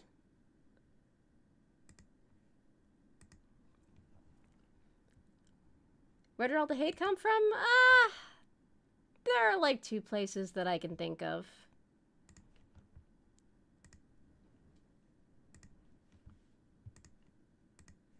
Two places that I can think of in particular. Which is very unfortunate.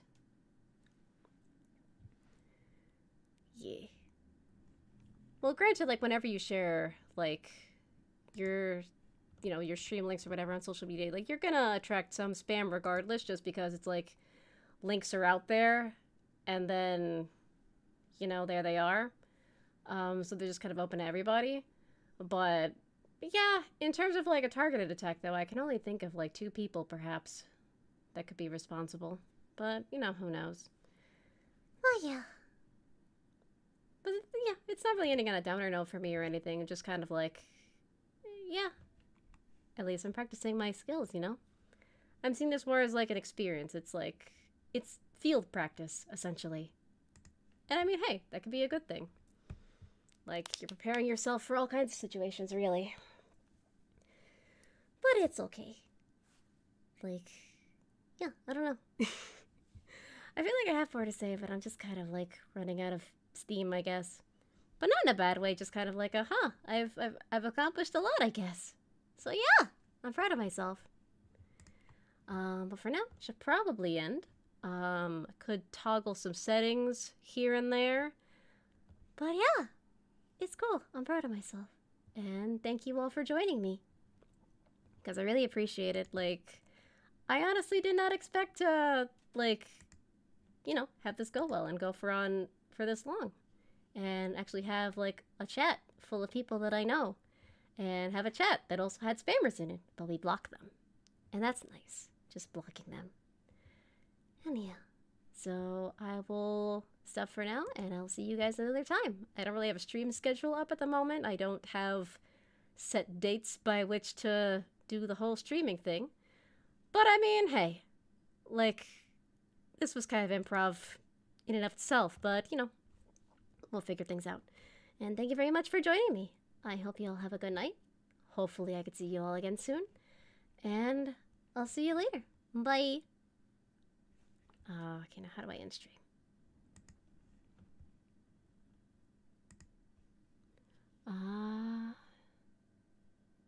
The question is, do I end it through OBS or do I end it through the YouTube studio? That's the question. So, I'm just gonna click buttons and hope for the best.